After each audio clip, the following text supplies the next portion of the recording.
In a time of universal deceit, telling the truth is a revolutionary act. George Orwell. Yeah. This is Blood Politics. The only podcast where we don't talk about politics. We be about politics. And our mission statement is to empower, educate, and encourage everyone to speak out against fascism. Speak out against injustice and fight for freedom and equality for everyone. This is Blood Politics, and we ain't stopping till they put us in the grave. We ain't gonna be quiet, and we ain't gonna be scared, and we ain't gonna go along with the crowd. This is Blood Politics.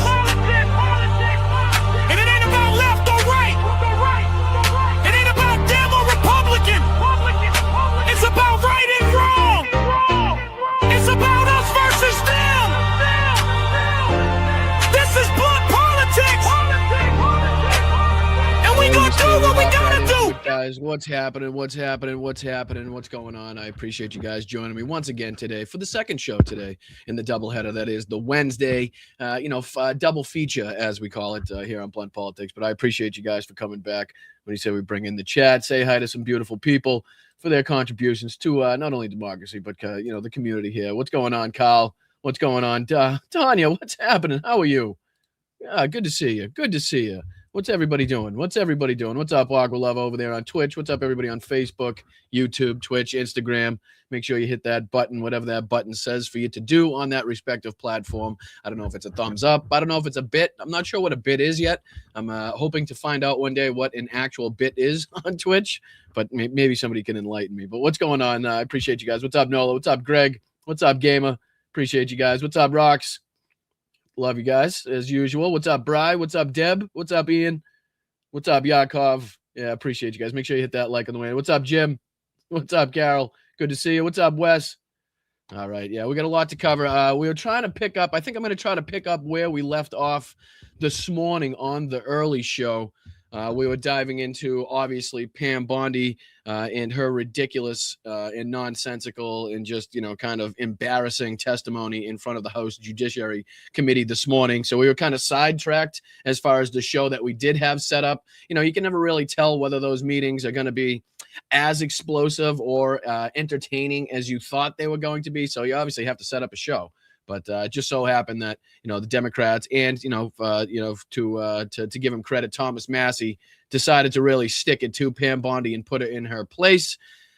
She not only perjured herself, in my opinion, but also it goes to show what the Democrats were saying is, to prove that Kash Patel also lying under oath. So let everybody filter in. Make sure you guys hit that like button. I really do appreciate you guys, as I always say. And make sure you stick around if you guys contribute to the show. There's Venmo up here in the corner. If you guys want to send in $1 or $2 on the Venmo, you can sign up for YouTube membership just underneath me. You can sign up at patreon.com/BostonBrian. Other than that, there's no ad sales. There's no ad revenue. There's no financial backers. I don't hide anything behind a paywall. You don't have to pay for Substack. You don't have to pay to see any piece of my content or anything that I've ever put out there. So, again, it's all 100% up to you guys for keeping it going. And I can't thank you enough for doing so. What's up, Chris? What's going on, guys? Thank you. Filter in. Welcome, one and all.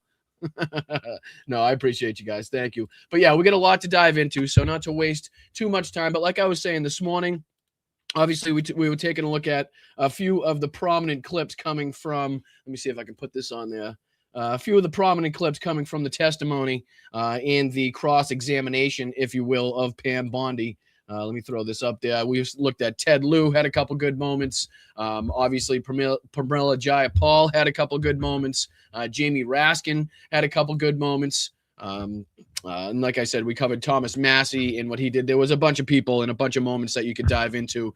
We just didn't have the time. I think there was one more clip here that I wanted to show from Jamie Raskin, I believe it was. Let me see here. I think it's this one that I wanted to dive into. And then, like I said, I think we left off while we were on the Midas Touch video, kind of exposing the Zorro Ranch and kind of the affiliations and the crimes associated with that property. that doesn't seem to have been investigated or searched by any stretch of the imagination as it relates to these Epstein files. So we'll see if we can pick that back up. And then obviously I want to go into the Russia-Ukraine news that we were trying to get into this morning, but ran out of time. And then as far as Pam Bondi's testimony is concerned, I know Jen and Pumps kind of had their, I want to say, I think it was a live reaction to Pam Bondi's testimony. So if we have time, we can dive into that as well. Rob Schitt doing the absolute maximum mental gymnastics to the point where he should have been recruited for the fucking USA Olympic team if Propaganda Olympics was an event in Milan. Like, because he'd be fucking first team, all-star, all-American. Just the fact that he's calling this out as like the strangest, weirdest thing he's ever covered and doesn't quite understand why we're not getting the information we were promised. And at the same time he does that, goes beyond the point and goes to, you know, extreme lengths to again try to disassociate Donald Trump from any criminal wrongdoing in this, and then goes back to being like, oh, it's weird for me that I feel like we're being lied to. I just don't know by who. So I wanted to get into that. Then MAGA comedian Tim Dillon, obviously giving Kash Patel some, some ricochet shots. And then Kash Patel also getting some more ricochet shots here, as well as Pam Bondi. So all of this I want to dive into. Hopefully we get the time to do so. But like I said, as everybody filters in, make sure you guys hit that like button, subscribe to the channel. We are on our way to 20,000 subscribers, and it's only with your help that we're going to be able to get there. I think they were a little feisty. Like I said, I didn't get to dive into it. But I'm assuming they didn't hold back, because they never do. But all right, what do you say if we can, again, I think I missed this clip this morning that I wanted to play. So what do you say I can just throw this one on? I think this is the secondary clip from Jamie Raskin, above and beyond kind of the introduction that he had, really sticking it to Pam Bondi for not only the lies that she's been telling, the cover up, but the treatment of the victims that again was sat behind her. I want to make that very clear. The victims and the survivors that was sat behind her, and Pramila Jayapal asking them to stand up and raise their hands, to distinguish whether or not they were able to get a sit-down meeting or some time with Pam Bondi. None of them were able to do so. Every single one of them had their hand raised. She was again asked to turn around and apologize and acknowledge at the very least the victims that was sitting behind Pam Bondi. She refused to do that on several occasions. But again, here's one of the other clips that I think we kind of glossed over this morning. This is another clip from Jamie Raskin. We say we dive into this real quick.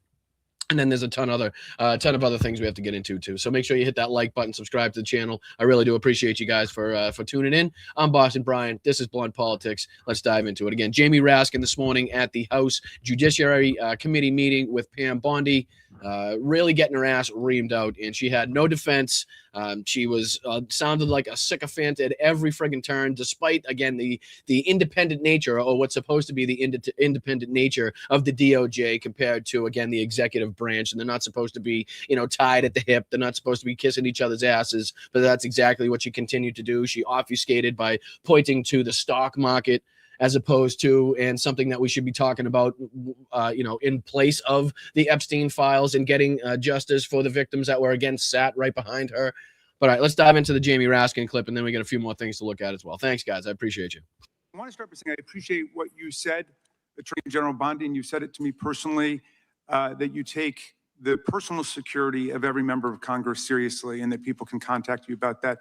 And in these times, that's a very serious matter. So I thank you for that. Article 2, Section 1, Clause 7 of the Constitution is the Domestic Emoluments Clause. And it says that the president is limited to his salary. And I probably should set this up and give you some context, because earlier on in this hearing, Pam Bondi was bringing up the fact that, taxpayer money, and how much she was trying to defend taxpayer money, and, the bullshit fraud that they've been talking about in Minnesota, the fraud that they've been talking about in California, even though if you do like a per capita basis, the red states still, by a large extent, I believe, commit and have to a large extent the same or more fraud in their states. It just so happens that California has, orders of magnitude more people, so that the number looks higher and it looks more egregious. But again, if you break it down on a per capita basis, you'll get a more adjusted number, adjusted figure there. But again, Pam Bondi trying to bring up the essential and the importance of protecting taxpayer money, and she's going to go on to be questioned here by Jamie Raskin about the $10 billion lawsuit that Donald Trump now has in place that would require the Treasury to come up with $10 billion of taxpayer money to deliver it right into the hands of the President of the United States. So I'm glad that, as well as talking about the Epstein files and other bits of corruption and injustice that they did bring up in this hearing, that they were also bringing up this ridiculous and nonsensical and hypocritical lawsuit in which Donald Trump installed his cronies and his lackeys, right, and the most sycophantic people he possibly could in the position that were going to have to make a decision on cases like this. So again, this is just setting up that this question here from Jamie Raskin. Cannot receive any other money from the federal government while he's in office. It cannot be increased by $1. This president is the first president in U.S. history who has repeatedly sued the federal government for $230 million for the judicial search warrant at Mar-a-Lago, which was perfectly lawful and was never struck down. But now he's suing the IRS for $10 billion. He's suing the IRS for $10 billion, which I think is around 80% of its annual budget.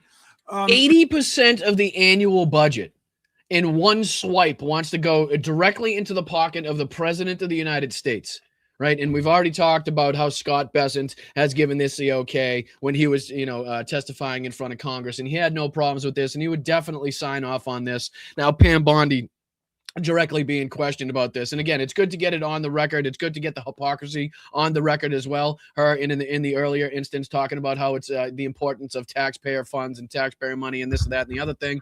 Meanwhile, they're already able and willing to sign over a $10 billion check, 80% of the annual budget, over to Donald Trump without any fucking questions. No problems with the emoluments clause. Doesn't smell of corruption at all. And they're just sitting here willing to excuse it. Because his tax returns were leaked, and they were illegally leaked by a private contractor who actually is in prison now. The hell was that? How the hell what in the world? How would that just go back to the original position of the beginning of that without anybody touching any buttons? Does C-SPAN 2 not want us to see Jamie Raskin's testimony here? Did they not want us to see the secondary testimony? Let's see if I can't find it real quick. We got a bunch of other clips we can get into. I think this is maybe it right here. For you to settle that $10 billion case or any of the other claims that the president has made against the government, he himself has remarked, it's interesting because I'm the one that makes the deal, right? And he says, I kind of have to work it out with myself. Do you think it would violate the domestic emoluments clause for the president to work out a deal from people who are his subordinates under his... Do you think it would violate the emoluments clause if the president were to, again, agree to a deal and negotiate a deal for the United States government and the taxpayers of this fucking country to pay him $10 billion while he's sitting president or at any moment in time before, during, or after his presidency?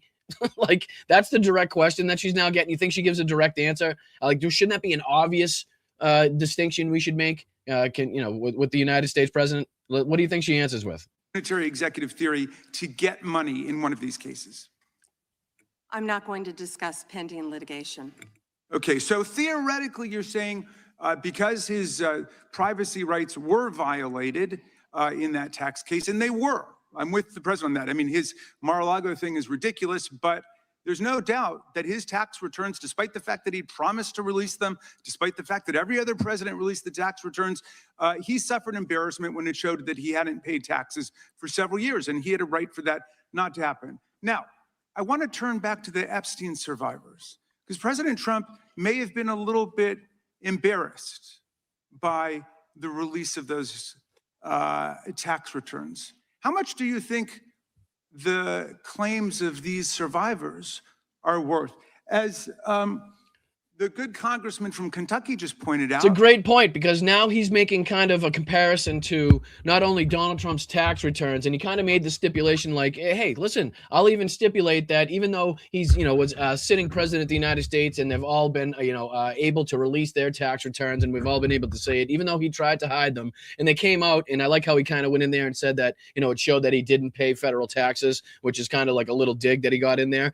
But now he's also bringing up the fact that, okay, well, then how much should the victims, the survivors of the Epstein, attacks, how much should they be able to sue for because the DOJ failed in their mission, failed in the requirements in hiding and redacting the appropriate and required information in details and personal bits about the, again, victims and survivors of this? Like, how much should those be worth? If we're talking about, the inappropriate release of tax information that should have been privy to the public well before that anyways, and you're saying that's worth $10 billion, then how much should these people sitting behind you right now, should they be able to sue for because of the, the maltreatment, because of the incompetence of the DOJ in the federal government in trying to, again, keep their fucking information private?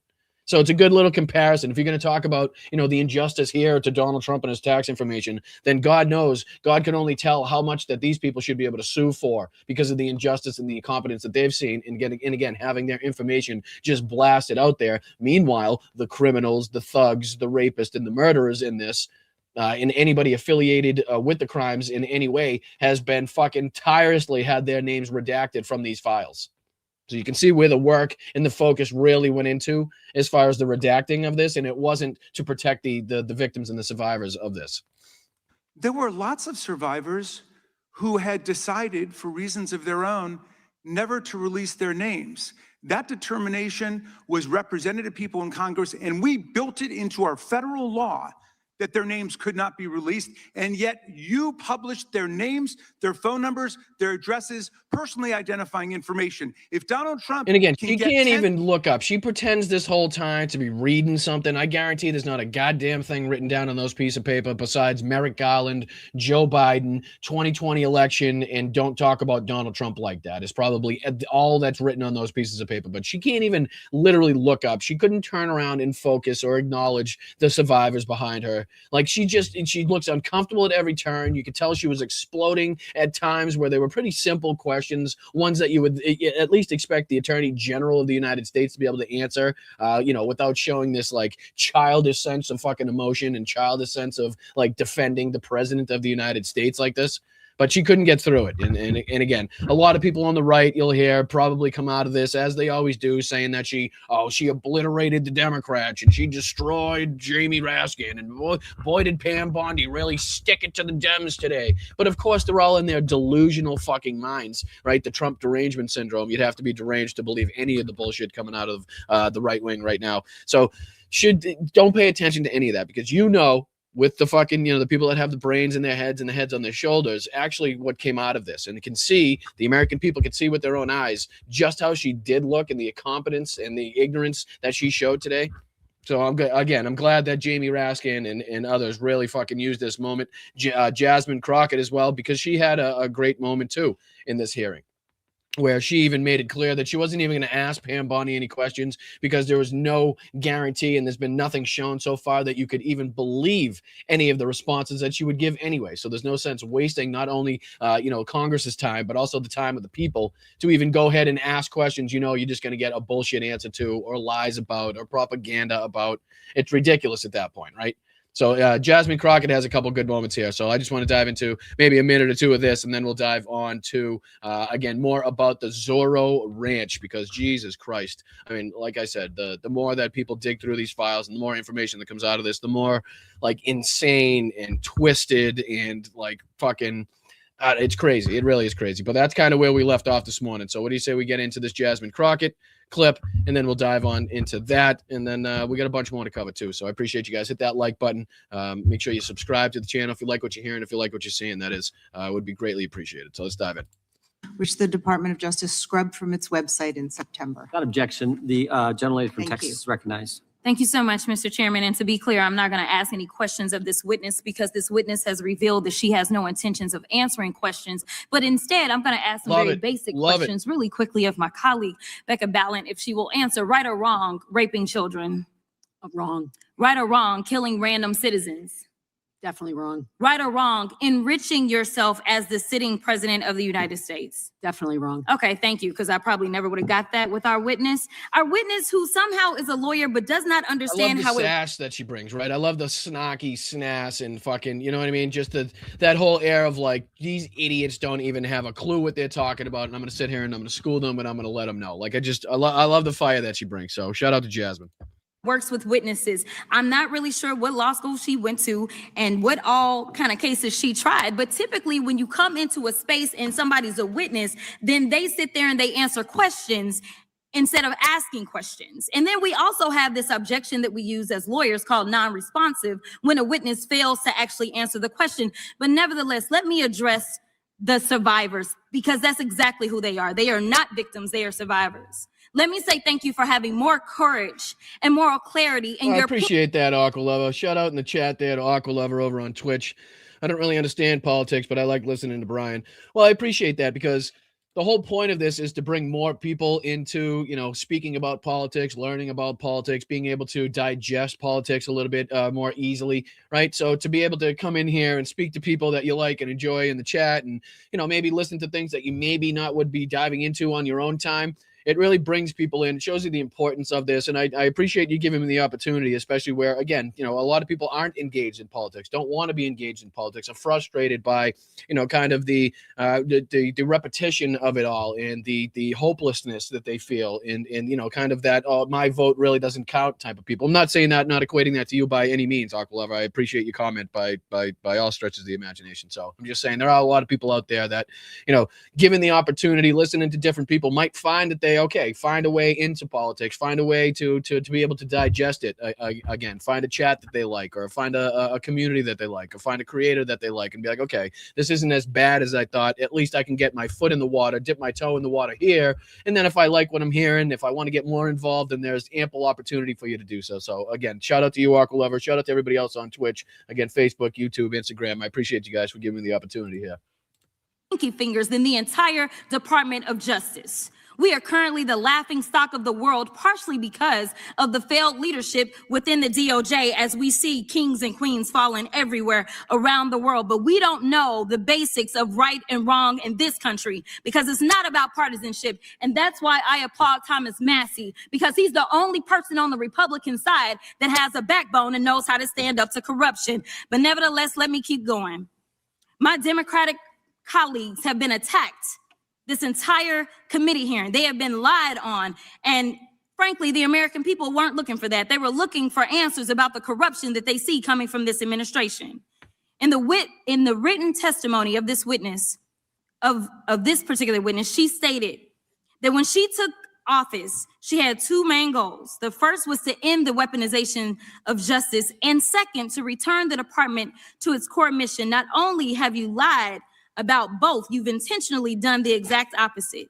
You're spending more taxpayer resources arresting journalists than you are prosecuting pedophiles and creeps. In fact, your boss, the President of the United States, stated that this administration, quote, took the freedom of speech away. And at your direction, DOJ has arrested Don Lemon and Georgia Fort. And I might add that y'all actually had a judge that rejected y'all for trying to... Again, I love the picture that she holds up here. In the quote, we took away the freedom of speech by Donald Trump sitting here sleeping in front of the White House.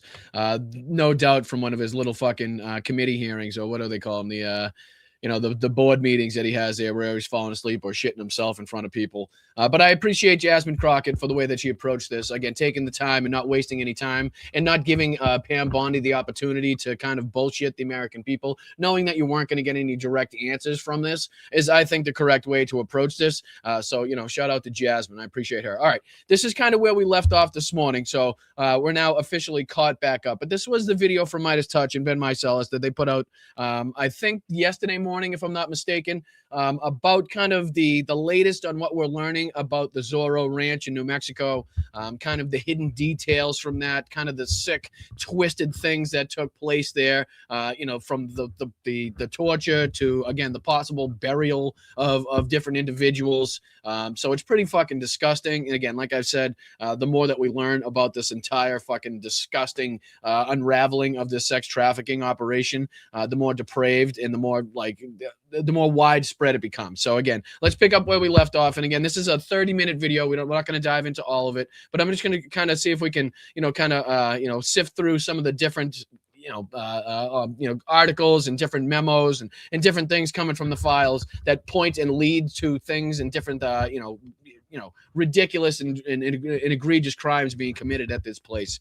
So let's dive into where we left off. I think this is the exact moment where we took where we left off this morning. So let's dive into it. Retired police officer is concerned that the property could have potentially have an incinerator concealed within the barn. An old 1970s mobile home was recently put right behind the barn, which this retired police officer believes does not follow Santa Fe County regulations. There have been a lot of high-profile people seen frequenting the property. This retired police officer has heard rumors that the property was used for recruiting girls to visit. And this is an ex-police officer, former police officer, if I'm not mistaken, putting in a report about the property, talking about how it's, protected, how about, the high-profile people that have been there, the strange nature of the garage that was built, how it looks like it has an incinerator in it, like different details about this place. And this is just one aspect. I think before this, we were talking about how, the Zorro Corporation was reportedly had an $85 million lottery winning, which I think they took the $29 million lump sum from. So this thing is like layers upon layers of this. Like, here's just another example of another thing where they talk about this ranch. Their names are redacted, and it says the following. New Mexico was interviewed at the guest house of Zorro Ranch, Stanley, New Mexico. After being advised of the identity of the interviewing agents and the nature of the interview, so-and-so provided the following information. Person X and Person Y, his wife, have been managing the Zorro Ranch for Jeffrey Epstein for approximately 4 years. There are 5 to 6 full-time staff at the ranch, as well as some seasonal employees. Epstein spends approximately 50 days a year at the ranch during his downtime, mostly in the summer. In the summer, Epstein generally spends 2 to 3 weeks time at the ranch and is shuttled around by helicopter. The last time Epstein was at the ranch was Thanksgiving 2006. Epstein normally flies into either Albuquerque or Santa Fe and is driven to the ranch. Very little notice is given before Epstein flies to the ranch, usually 24 to 48 hours. Epstein usually brings his personal assistant, his bodyguard, friends, personal trainer, and sometimes his masseuse. And another example of why would that be redacted? Why would his personal assistant, who no doubt has knowledge about the crimes, no doubt has information, whoever it is, why would their names be redacted in this? Are not normally flown to the ranch, but are hired by, this is redacted, keeps financial records, and usually arranges the massages. The names of the masseuses are obtained from 10,000 Waves Day Spa or by referrals. This redacted name said that the masseuses are all checked out and they are professionals who are licensed massage therapists. There have been approximately 5 different therapists used in the past. These redacted names said that they could provide the names of therapists used and the amounts paid to them, but that we needed to go to the office to meet her. Upon arriving at the office and greeting so-and-so, they received a phone call from the main office that told him they were no longer allowed to speak with us. The interview immediately ended. And again, there's more and more to come from this as well. Here, let me dive onto this next one, because I think this is one of the crazier ones here. A message that shows up on the Epstein files. This is sensitive, so it will be the first and last email depending on your discretion. You can choose to take it or trash it, but this comes from a person who has been there and seen it all as a former staff at the Zorro Ranch. The material below is taken from Jeffrey Epstein's home as my insurance in case of future litigation against Epstein. Sorry, no questions. What is damaging about Jeffrey Epstein is yet to be written. Did you know that somewhere in the hills outside of Zorro, 2 foreign girls were buried on orders of Jeffrey and Madam G? Both died by strangulation during rough fetish sex. Here are the video footage of Jeffrey Epstein. Then it says the certain types of seconds. 13 minutes, 57 seconds, sex video with minor. 27 minutes, 3 seconds, threesome videos. Underage, whatever videos. Matthew Metwood videos. Girl from Bay Area suicide attempt confession to Madam G. Please arrange 1 Bitcoin by 6 p.m. Eastern today to the Bitcoin wallet address, so-and-so. By the way, here was the article from August 25th, 2008.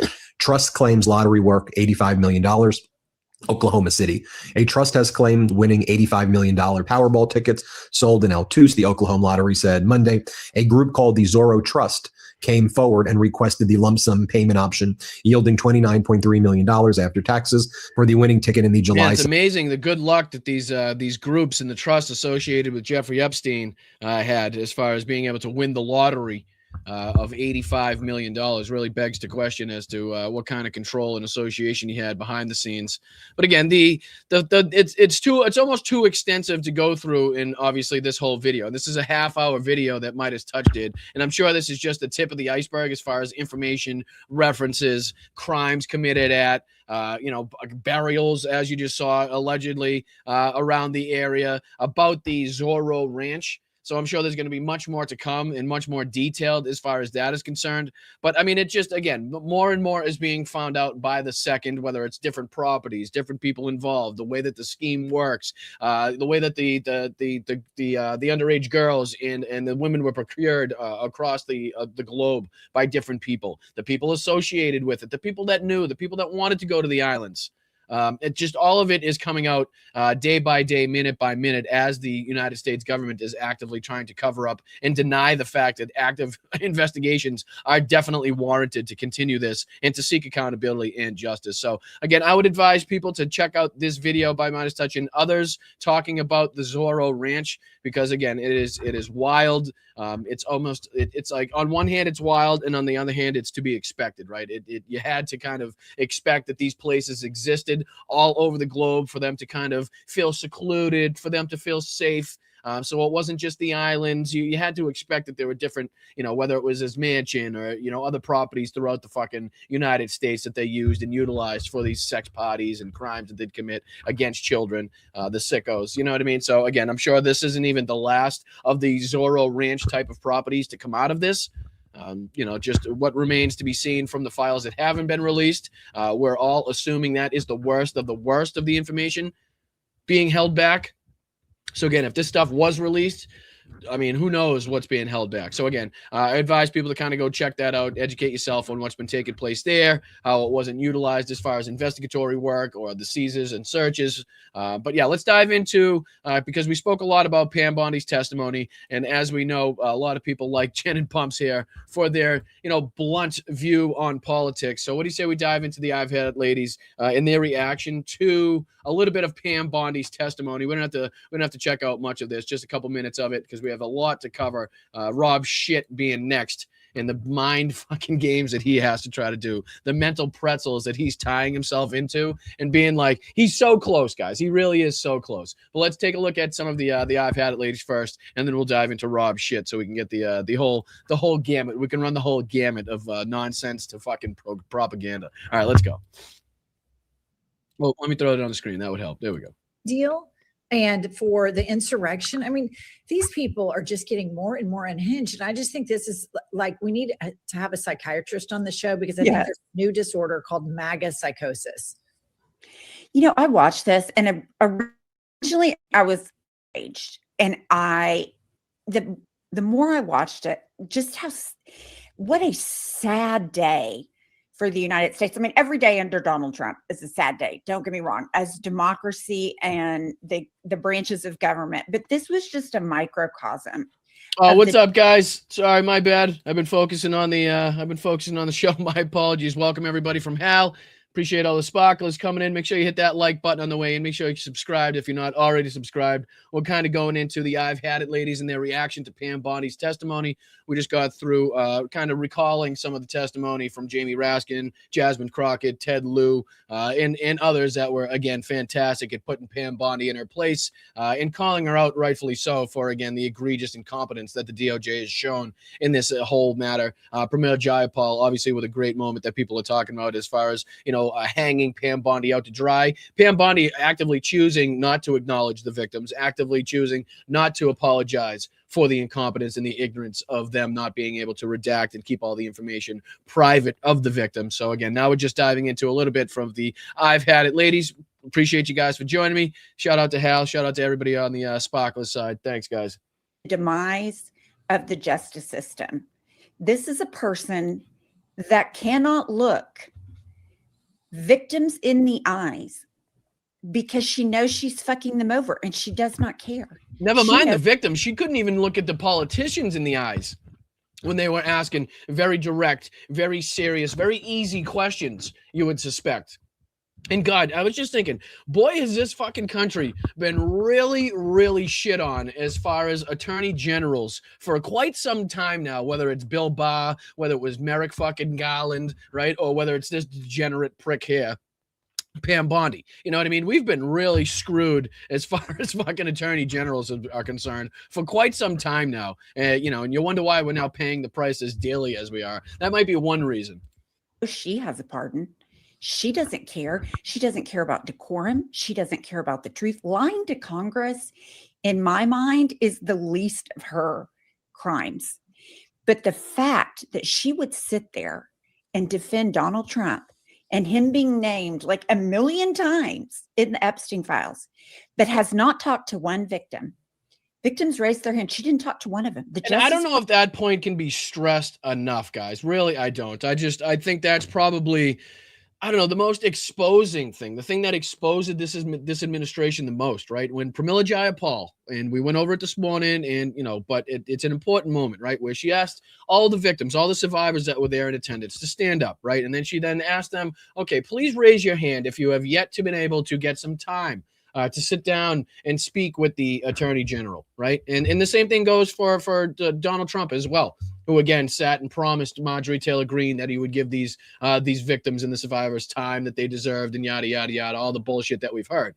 But if that doesn't expose this administration as much as anything else should, the fact that they refuse to sit down and even give the time, the decency of a face-to-face interaction of looking at these victims face-to-face and looking at the hurt that they've gone through and looking at the pain that this is causing them, and again, just the acknowledgement, the apology that would go a long way. And again, all the people that had their information released in this instance, even just the smallest, just the most minute show of humanity in this instance, she couldn't even show it. So if there's anything that you could point back to, and I'm glad that these, Jenna Pumps are talking about it here, because that needs to be brought up more and more. Because at the same time, Pam Bondi's talking about how much she fucking, respects the victims, and, anybody that has something to say, she's willing to hear them. Well, that's total and complete fucking rubbish. Okay? Because you have several victims sat right behind you right now with their hands raised, proving that you're not willing to give them the fucking time of day, right? You're not willing to give them a fucking moment in your office to sit down with you. And it goes to prove how much you care about, the criminals and the fucking perpetrators over the victims in this case, and who you're really out there trying to defend and protect. And it's not the victims. I can tell you that much. Department has not reached out to any of them. The FBI, if you want to contact them, contact the regular 1-800 number. They don't want to know. They don't want to hear you. They will ignore you when you come forward. And these survivors have been victimized over and over again. And of course, Jim Jordan's in charge of it. And he protects sexual abuse too. So none of this is surprising. It's just, to me, very, very, very, very sad. I mean, it's disturbing. It's outlandish. She's unhinged. But how far the Justice Department has fallen is just, it depresses me. I think there's an intentional desire by the Trump regime to take the DOJ and turn it upside down, to where people don't know how for it to function. You're an attorney, Pumps. My husband's a criminal defense attorney, and typically DOJ, federal prosecutors, U.S. attorneys, things are buttoned up. It's professional.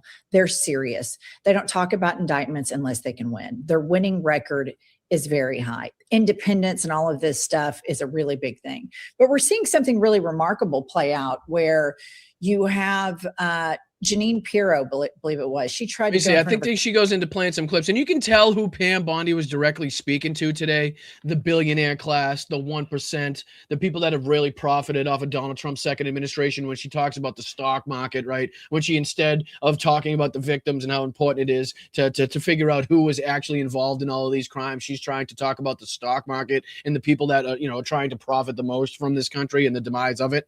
So you can tell exactly who she was talking to and speaking to in this fucking hearing. It wasn't like, she didn't hide it at all. I mean, again, for the attorney general to bringing up the stock market at a time when we're talking about the largest and most widespread child sex trafficking ring, not only in this country's history, but probably in the world's fucking history. considering just the fraction of what we know so far and who's involved and how widespread it is and what we still have to find out. I don't think that's a stretch of the imagination to say so. Grand jury to get an indictment on 6 sitting. Let me see here. I just want to see, because I think they go into a couple clips here. I just want to see if I can get a direct reaction from a couple of the moments here that we played earlier on the show here. I think there's one of them. Dow is over 50,000 right now. The S&P at almost 7,000. And the NASDAQ smashing records. Americans' 401ks and retirement savings are booming. That's what we should be talking about. That's what we should be. And again, what she means is we should not be talking about the Epstein files. We should not be talking about the victims. We should not be talking about, again, the criminal rapists and sexual assaulters involved in these crimes. That's what she's saying here, right? That's exactly what she's saying here. We should be talking about the stock market. We shouldn't be talking about tariffs or the demise of the fucking farmers and the bailout that they've needed because of the policies put in place by the Trump administration or any of the other things that we could talk about, ICE, the demise of fucking NATO, how we've been treating our allies on the world stage, the attack on Venezuela, Greenland. I mean, you name it and we could be talking about it. But what's she talking about? The stock market. She want again, think of who she's talking to here. Don't worry about it, ladies and gentlemen. You're making tons of money off of Donald Trump. Let's just forget about these whole Epstein things. Don't even just disregard that whole thing. Just continue filling and lining your pockets with the money that Donald Trump is corruptly sending all of you billionaires right now. Don't pay attention to anything else. Like, that's the message that she's trying to get across here. We should be talking about making Americans safe. We should be talking about, what does the Dow have to do with it? 2 things here. Number one, a lot of people will say a lot of Americans don't have 401ks, and that's really true. But also what she's speaking to there is a lot of the Americans that vote for Trump that wouldn't admit it in social circles. They know how crazy he is. They do it for that very reason. And there are millions of Americans that all she has to do is go 401k signal. And they're like, oh yeah, my stocks are doing great. Or to the cult base, she can go Christian signal and like, oh yeah, she's BFFs with JC. We're all good there. So they know how to send signals of propaganda to different pockets of their base to try to keep. Yeah, she's obviously speaking to a crowd the same way that the recruitment tactics of the DHS were speaking to a specific crowd with their white nationalist slogans, right? With the white nationalist music that they put out there in their recruiting tactics, right? With the obvious racist tropes that they've been using in their recruiting tactics. It's the same way. They know exactly who they're trying to recruit. They know exactly who they have to speak to. They know exactly who their base is. And again, that's why, to a large extent, no flowers on this one, but that's why they've been able to hold on to as much power as they've been able to hold on to, even though they've been shitting on the country, even though none of their promises have come to fruition, because they understand that 30%. They understand that cult. Right. And that's slipping to a large extent. They're not anymore like on the same plane as their cult. But that's why they've been able to a large extent to this point to hold on to the power that they have, because they know directly who they're speaking to and who they need to get on their side in order to believe all of this bullshit. And again, there's one more clip that I think they react to here. So let's dive into that one. And again, I know we have a lot to cover, and I apologize that we can't get too more deeply into these clips. But what do you say we dive into this last clip and then we'll continue on? I appreciate you guys. Hit that like button on the way in if you haven't already done so. But not on our watch, not on our time. No way. And I told you about that, Attorney General, before you started. You don't tell me. Yeah, oh, I did tell you because we saw what you did in the Senate. Lawyer, not even a lawyer. Committee will be in order. She's such a petulant child, right? I mean, the whole time she's squirming, she's coming out with comebacks that she probably had written down on a piece of paper that she knew, okay, if I'm stuck in a position where I have no answer, just talk about Merrick Garland, just mention Joe Biden, just defend Donald Trump. That's quite clearly the only instruction she had going into this. And she was exposed. She really was. A lot of the times, you could use exposed and it's clickbait and it's, to use on a thumbnail. And this, I do believe, honestly, anybody that uses Pam Bondi was exposed at these hearings, right now is spot on. I don't think there's any other word you could use to describe it better than being exposed in front of the nation. And again, we all kind of take this and we think a lot of people are seeing this, and to a large extent they have, but a lot of people aren't privy to this information. A lot of people aren't watching C-SPAN or the recoverage of all of this, right? So we have to get out there and make sure we're sharing these clips, talking about this, making people aware, hey, this is out there. If you want to go look at how the DOJ is incompetent, at the way that the DOJ is lying to you as an American fucking citizen, then here, look at this clip, or check out Boston Brian, or check out anybody that's covering this. It doesn't matter who it is at this point, but just make sure that they're understanding of who's watching this, because a lot of people are just worried about work, kids, school, babysitter, rinse and repeat in that regard, and they're not really privy to this information the way that we kind of suck up the news as far as politics is concerned. More seconds. I said that already. 45 seconds. Okay, I'm timing right now, Mr. Nadler. Go All ahead. right. My time. I just can't believe that people are okay with this. Like this Right. is, and they are. And she makes sure in these clips that she signals to She does the comment on the screen, just in case people are just listening here. They put up a comment on the screen that says she sounds like a teenager throwing a tantrum. And again, it's a great way to describe what we saw today. Like the outburst, the not respecting the time of the committee, not respecting the time of the Congress people asking the questions. The bullshit like one-liners that she tried to get in that sounded like they came from Donald Trump's rally speech, right off the fucking teleprompter themselves. I mean, all of it, the whole thing put together, no professionalism, not again acknowledging or addressing the victims sat right behind her as again the head of the Department of Justice. All of it went a long way in proving how incompetent and ignorant and guilty this whole administration is in the cover-up of these files. All right, let's go on. I appreciate you guys. I appreciate Jen and Pumps there for their live coverage of this. But I want to get into a little bit of the hypocrisy stemming from this, right? And how difficult it must be for these people to sleep at night and be like, oh man, like it makes sense to me, but it doesn't make sense to me. I think I need to call out Donald Trump, but if I do, I'm screwed, because that's quite literally my whole platform, my whole existence, and Newsmax and the rest of these fucking agencies and OAN and RSBN, they would not exist if it wasn't for them leeching onto the asshole of Donald Trump. All right, so this is Rob Schitt of Newsmax doing an absolute backflip pretzel somersault into a 130 twist with the 360 backflip at the end, and stuck the landing as far as him trying to wrap his mind around why he's not getting the answers that he was promised. And again, who might be in charge, or who might have the most to prove or to hide? Again, who might have the most motive in hiding the operation and hiding the files to a large extent? Right, listen to how ridiculous this sounds, to people with, again, a brain in their fucking heads. This should be studied for a long time to come. If you're a psychiatrist, a psychologist, whatever it takes, whatever fucking profession needs to study this going forward, please take this clip down and use this as far as your studies are concerned. Because check this out. Broadcasting a list of the victims out to the masses, while at the same time redacting the names of a number of likely co-conspirators who he claims are indictable for sex crimes, very likely. Names like billionaire Leslie Wexner and a Saudi sultan as well. Massey says the cover-up of Epstein goes all the way back to Obama and claims that Pam Bondi's DOJ is fighting to continue it despite what was voted on late last year, this Transparency Act. I'm going to unredact them here. Les Wexner is in this, but he doesn't appear in this file until I forced you to release it, where he's listed as a co-conspirator, not to tax evasion, but to child sex trafficking. Within 40 minutes, Wexner's name was added back. Within 40 minutes of me catching you red-handed. There was one redaction out Where of he's over listed as a co-conspirator. and Okay. we invited you in. This guy has Trump derangement syndrome. He needs to get, you're a failed politician. Yeah.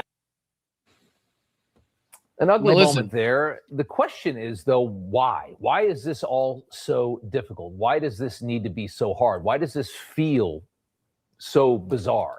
You see how fucking close he's so close. Like, why is it so difficult for us to get information from this Trump administration? right? Why are all of these people that having their names redacted, that shouldn't have their names redacted, that are closely associated with not only Donald Trump and his cronies, but Jeffrey Epstein, who was closely associated and tied with Donald Trump for years and years and years and years and years and years. But why? I can't seem to get it through my head why this whole thing would be happening, why we're not getting the answers we were promised, right? Like listen to him in this moment, try to do the mental gymnastics. And just at the moment where you think he's going to get it, they have to input a little clip here being like, well, just so you know, this couldn't possibly be because Donald Trump's involvement, because as you all know, he said he disowned Jeffrey Epstein and this year after this, it came to fruition, right? Which is just, again, ridiculous, because even in what they show, it goes to show that Donald Trump knew this was taking place for quite some time, right? Check this out.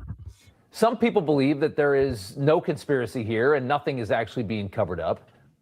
But again, some of Trump's biggest supporters, Boebert, Mace, Burchett, Anna Paulina, they don't buy that.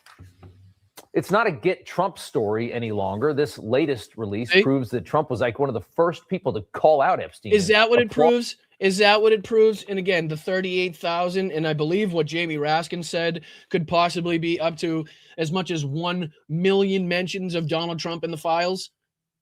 And you're going to sit here and, again, try to justify this whole thing and be like, oh, I don't know why we're not getting the answers. But, again, we have to, let Donald Trump off the hook. And listen to what it says here. Donald Trump told that he threw Epstein out of his club. Trump called the PBPD to tell them, thank goodness you're stopping them. This is the story.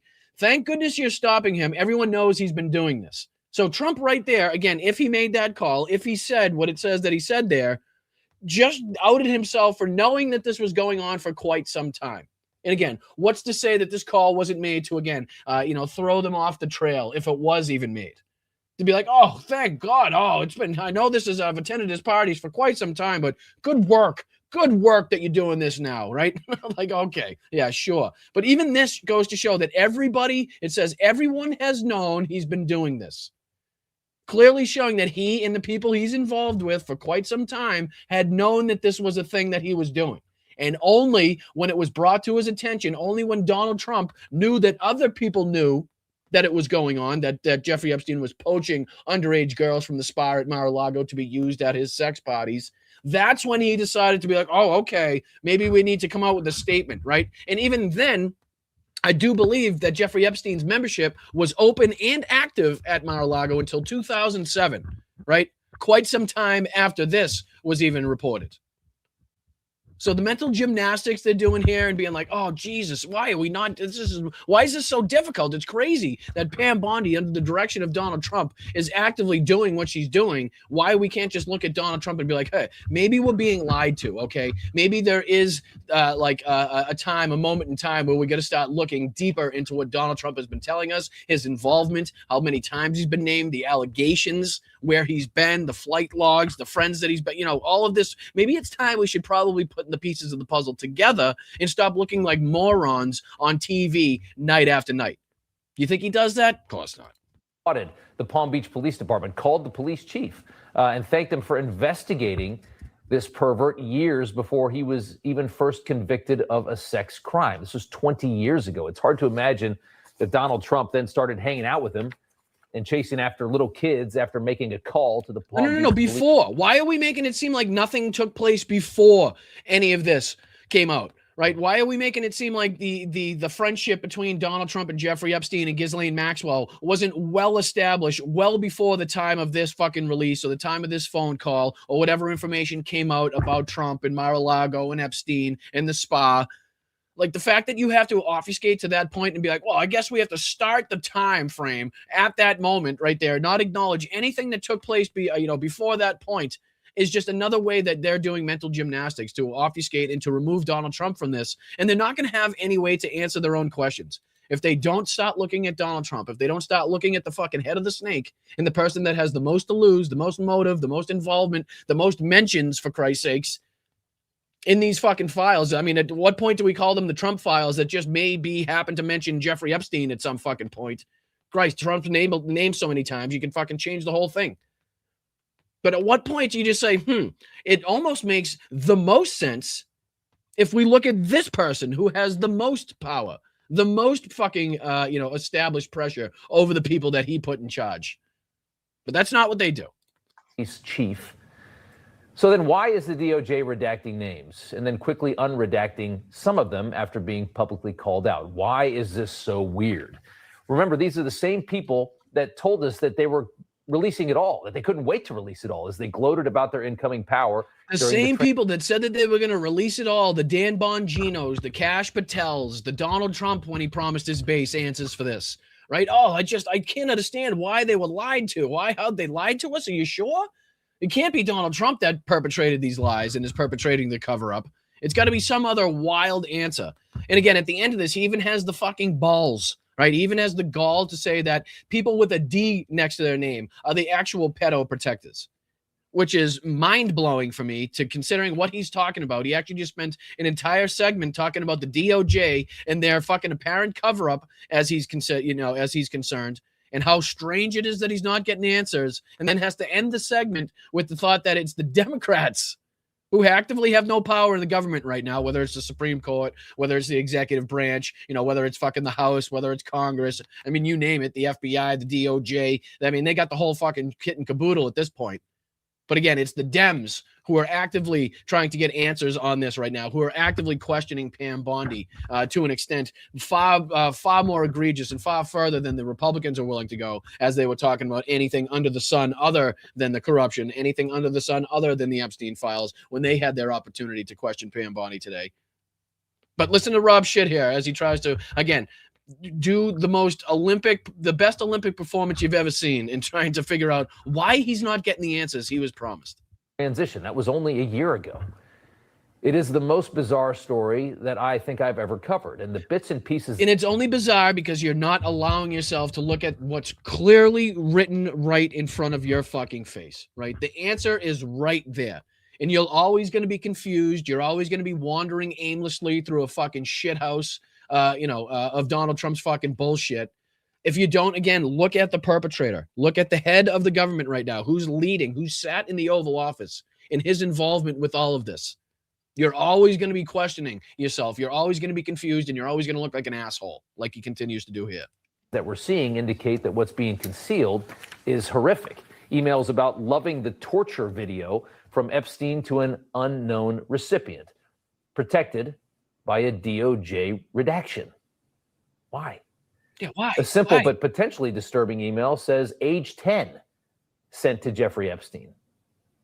Redacted sender. Now, there could be a good reason for that. A lot of things could be 10 years old, but again, you won't know because, again, the DOJ hasn't established that they're willing to work within the guidelines of the fucking law that they're required to follow. And again, withholding and giving information to Congress about what they've redacted, why they've redacted it.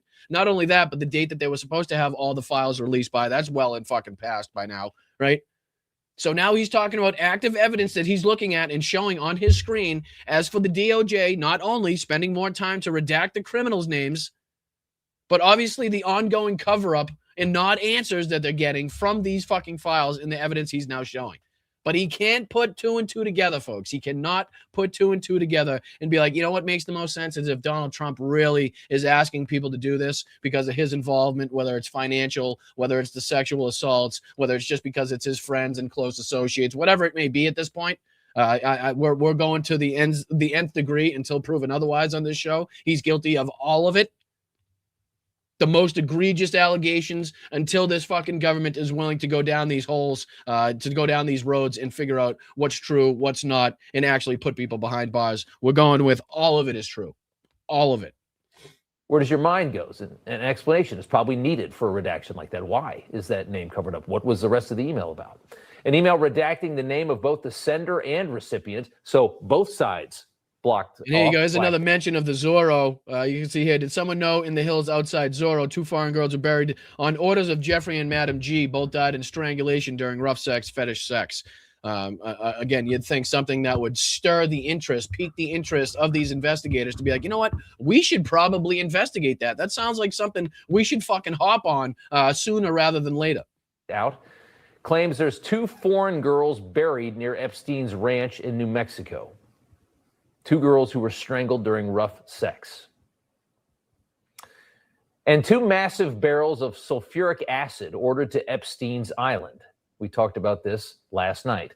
2 55-gallon drums of sulfuric acid, something so strong it could eat right through the floor of your house. Now, it's almost like you should play a clip directly after stating all of this evidence of Donald Trump calling it a hoax, of Donald Trump saying that the American people should move on from this, that we shouldn't be speaking about it anymore, that there's nothing to see here, right? Why don't you go on and play that clip next to your audience? I'm sure the Newsmax audience would love to hear that after you explaining that 110 gallons of sulfuric acid was allegedly sent to fucking Little St. James for one could only assume one reason and one reason alone, that you're going to go on and show the dear Fuhrer calling this a hoax, saying that there's nothing to see here. Show Todd Blanche saying that, there's no investigatory work left to be done. They've done everything that they needed to do, and that you're probably not going to see any further fucking action.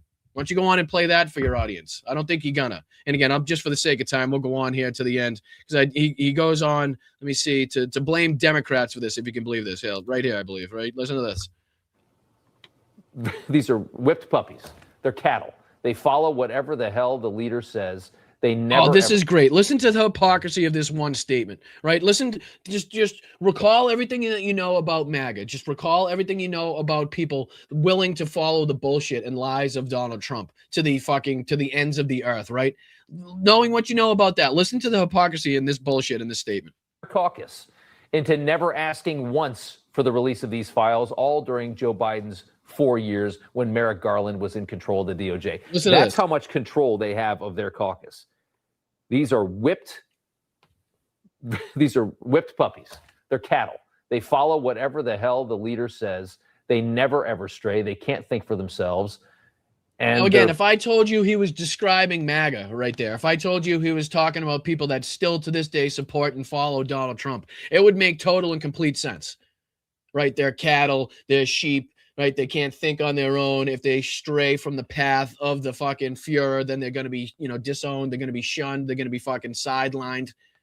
Like that could be a direct correlation, directly related to, again, the people that still to this day follow the teachings in policies and of this administration and Donald Trump. But now listen to him blame Democrats at the end of this. The fucking backflip. I thought he stuck the landing, but apparently he doesn't. Frauds. They're phony. The biggest pedo protectors in this country have a D next to their name politically and are gaslighting the country to the absolute max on Jeffrey. The biggest pedo protectors are the people that have the D next to the name, and the Democrats, according to Rob Schitt, are the people gaslighting the country about what's coming out of these files. After the whole segment of him being so confused as to the people that he put in charge that are now lying to him, that are now, withholding information, that are now not talking about investigatory work and seeking accountability and justice in the information, from the information that's been released. After all of the fucking thing in this, what was it, a 3-minute, 4-minute, 5-minute, and 40-minute segment or clip from this segment, at the end of it, it's the Democrats that he calls the protectors of pedophiles. Not, again, the entirety of the Republican Party that is now in charge of the government, actively engaged in the biggest cover-up of the child sex trafficking ring that is known as the Epstein files.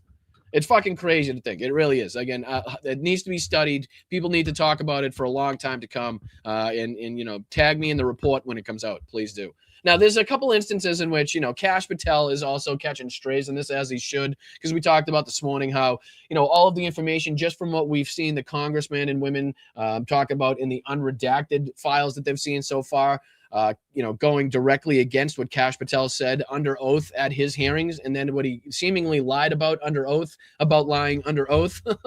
So this is Tim Dillon, MAGA comedian, and we haven't talked about too much of him. I'm not a big Tim Dillon person. I don't give a shit about him. I think he's obnoxious. I think he's just ridiculous to a large extent. But here he is. I just, to kind of, again, put our toe in the water to test the temperature of what's going on in the MAGA civil war. These people that are normally on board with defending everything that comes out of this administration.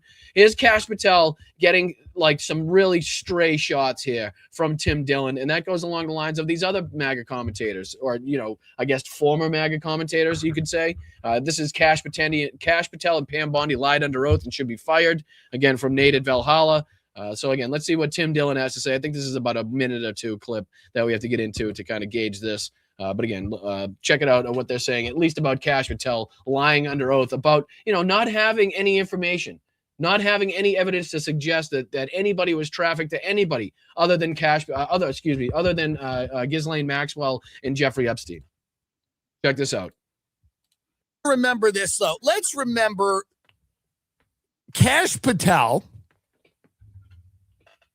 who is the director of the FBI, the Federal Bureau of Investigation, and he is on it. If there's anybody who's on it, it's this guy. Let's remember, because everyone has been reading these files for the past, 3-4 days. Everybody is sending each other emails. People are reading tweets of emails, threads of emails. You're on the subway. You lose service. Fuck. I wanted to see that email, that file. I'm in my car reading the files on the 405 in traffic. I'm reading files. I look across, someone's on their phone. I don't know what they're doing. I bet it's reading the file. We're all reading the files every moment of every day. And the files suggest that all of the things that people feared, like there was a pedophile network amongst the elites that was used as leverage to blackmail people or to, at the very least control them, is all true. That's all true. It's all indisputably true. But let's think about it. What were the takeaways? Because Kash Patel, of course, had this information before we did. It's worth revisiting Kash Patel's takeaway. What did he glean from all of these documents? And I'm sure he's got ones we haven't seen. Let's take a look now. Everyone in the world now knows that there was 100% a human trafficking operation where Jeffrey Epstein was procuring girls for wealthy and powerful people. Everybody knows that. Friend of the show, Kash Patel, let's see what he got out of it. Who, if anyone, did Epstein traffic these young women to besides himself? Himself. There is no credible information. None. If there were, I would bring the case yesterday that he trafficked to other individuals. And the information we have, again, is limited. So the answer is no one? I don't know how you go on living the rest of your life knowing that clip is out there. I really don't. Honest to God. In the chat. If you knew that fucking the information was coming out as fast and as furious as it's coming out, but you also have an under oath testimony, a clip of you under oath, testifying to the world that there is no evidence that you've seen as the head of the FBI to suggest that there was any trafficking of underage girls, women, or anybody else, for that matter, to anybody around the world other than Ghislaine and Jeffrey. Now, knowing just from the last couple days of information that's been released, Ro Khanna releasing the 6 names on the House floor, the questioning by Thomas Massey, the Lauren Boebert, Anna Paulina Luna, everybody that's seen the unredacted, or at least a little bit of the unredacted files, has already blown his testimony out of the water. It's already gone to prove that he lied under oath, right? Proven right here. So now these people that wouldn't normally be calling Kash Patel out, wouldn't normally be calling the lies out, are actively calling this out as the bullshit as it is. That it is, excuse me.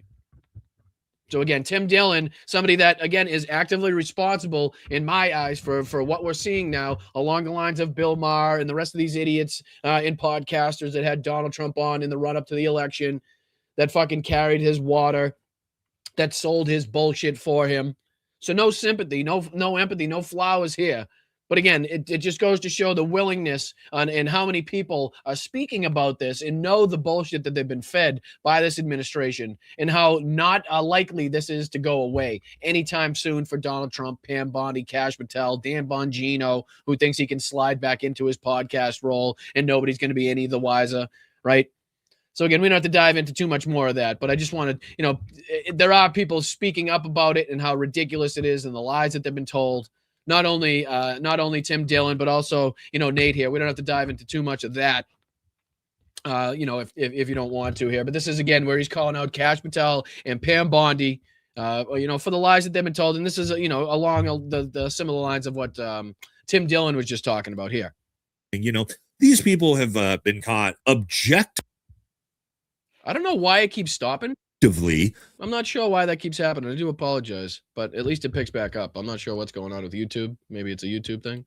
Lying before Congress, lying under oath, all of the things that would typically get you put in prison, we've now verified through the release of the new files. And again, all things that when Democrats take back power, we should actively be seeking prosecutions, investigations into, so that everybody could be held accountable, so that everybody else that comes into the fucking government knows further that they can't use these same lies, these same fucking tactics to lie to the American people, to hide, the involvement of high-profile people from all over the world and the globe, in their sex trafficking ring here. Like this. Everybody should be brought to account. Everybody should be, every lie that was told under oath, everything that they fucking lied about with Donald Trump should be fucking held. They should be held responsible for those lies. Absolutely. And that's the only way that we're going to, again, take back any of the, the professionalism in the fucking, the government ways that we had before these assholes took over. It's the only way we're going to get any of that back. Well, first we should probably start with old Kash Patel. Yes, Kash Patel, who spends most of his day looking for female-sized FBI windbreaker jackets, defending his country music sensation girlfriend, or just suing the people that make fun of her. We need to remember about... And again, like I said, we don't have to dive into too much of this. He goes on to play that same clip of Kash Patel being questioned and him lying under oath. So they basically, they're all calling out the same thing to a large extent. But I just want to make it known that there are actively channels out there other than leftists, other than progressives, other than liberals, making sure that Kash Patel is being held to account, Pam Bondi's being held to account. But again, I will admit, and I will say that we continue to stipulate that they, to a large extent, refuse to call out the ringleader, refuse to call out the person at the head of all of this, which is Donald Trump. They're really kind of, leaning back on the fact that they're continuously making videos so they could say, oh, we did call this out. We did call these people out. But you didn't go, as far as you knew you had to go. You didn't go right to the top. You kind of settled right there at that second, third tier so that you didn't piss off to a large extent the person in charge of all of these cover-ups. So again, you don't have to dive into too much of that. That brings us into what I wanted to get into earlier on the show, which is, some great updates, some good updates, I should say, as far as what's going on in Ukraine and them being able to utilize the communications nightmare that the Russians are now under and now facing with their loss of Starlink, again, with the Russian government trying to take away their use of Telegram. So what do you say we dive into this Preston Stewart video? We got a couple of videos to dive into. This next one here by Jake Bro as well, talking about the ongoing troubles of the Russian military. And then we got this video, if we have enough time, from the military show, talking about Ukraine just hit something across Russia that Putin can never replace, giving us some active updates on what Ukraine is targeting inside of Russia. So I want to make sure that we dive into this. Appreciate you guys. Slava Ukraina. Hit that like button. Subscribe to the channel. And again, this is Preston Stewart. Russia wasn't ready for this attack, and we'll dive into it now. I appreciate you guys. Let me throw this on the screen, and away we go. So today we've got some Russians panicking as Ukrainian forces go on the attack, with one saying, quote, the front line in the Zaporizhia region began to collapse. It can now be definitively said that the disconnection of Starlink indeed led to a complete loss of coordination on the ground. That collapse is probably a bit strong of a word to describe what's happening here, but by all accounts, Ukrainian forces are certainly on the move in that direction. Now, starting with a look at the map to give you an idea of the area we're talking about, as we zoom in here, Zaporizhia front in the southern portion. A lot of operations in recent weeks have been in the Dopropili and Pokrovsk area here. If we move southwest, we get into the area where the operations in the last couple days have taken place, specifically this pocket here. And this is notable. It's probably not going to come through on the screen all that well, but this little pocket right here. So again, I don't know if this is kind of just, coinciding and this is just kind of favorable conditions that are lining up with an already planned assault or an already planned kind of uptick in aggression by the Ukrainian military, or if this is, again, just a show of how quickly they can move into action and utilize, again, the loss of Starlink and the use of Starlink for the Russian military and utilizing that in different areas that they knew that the Russian military were weak in or thin in or actively took troops troops out of to filter into different areas of the front in which they really needed the the reinforcements. So maybe they've pinpointed the areas long ago, and now that they've been like, okay, this is our moment in time right here where they have the communications nightmare, the lack of communications that they have, that now we got to utilize this time. So I don't know if it's kind of just convenient timing for this, or if it goes to show just how quickly they can hop on these little advantages that they have. Territory inside the Dnipro that is currently held by Russia. So down here you've got Zaporizhia, over here you've got Donetsk. This is the Dnipro, and there is an argument that this offensive is focused on clearing Russian forces out of this little pocket of the oblast right here. Either way, Russian media Rybar says, quote, "The enemy is launching counterattacks, seeking to buy time to strengthen their defensive line between Pokrovsk and Velka-Novoselka." So zooming up or moving up a little bit here, they're talking about Ukraine conducting attacks in this region to try to reinforce this line here. They say on the northern flank of the direction, battles continued in the vicinity of Ternov. So we'll zoom in a little bit to give you an idea of the area they're talking about here. So Ternov right here. And we are starting to see a bit of an update on Deep State map. Well, you can see the salient up here. I don't know if you can see my mouse on the screen, but look at Novosovlivka here up here. You can see the salient that's formed and kind of where you would, would focus an attack there to try to surround, the troops that have kind of extended their reach into the Ukrainian-held territory up here.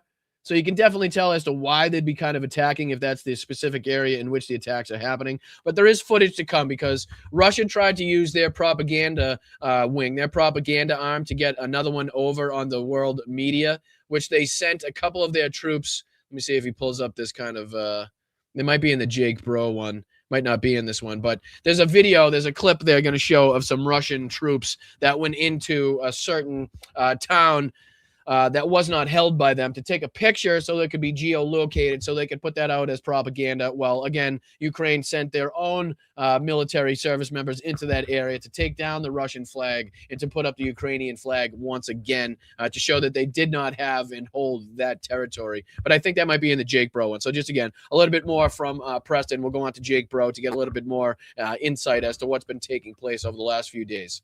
In a change of territorial control in the gray zone. They say some time ago, the enemy launched an attack with armored vehicles through the gray zone in the fields west of the village. Ukrainian forces managed to land and plant a flag, but later the group was hit by drones and artillery. Currently, the western outskirts of the settlement remain in the gray zone.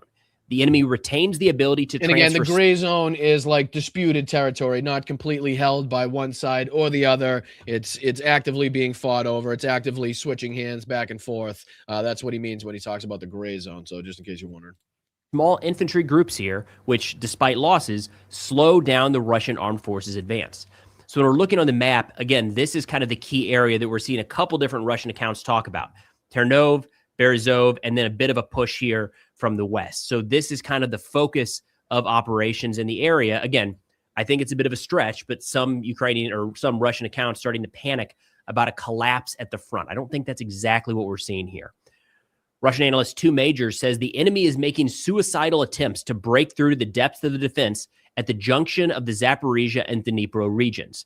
The enemy concentrated assault and airborne units, and they list off a bunch here, saying the 1st, 5th, 33rd, 210th, 215th, and 425th assault regiments, as well as the 92nd Assault Brigade, 82nd, and 95th. These fucking things. They look like World War I tanks with the cages on them to try to protect them from the FPVs. I mean, the extent that people are trying to go in order to protect themselves from drone warfare nowadays, I mean, just goes to show the extent and the difficulties of not only getting around, but trying to initiate, a full-on attack with armored vehicles, troop carriers, and stuff like that. You just, you're almost a sit and duck before you get there. Airborne assault brigades.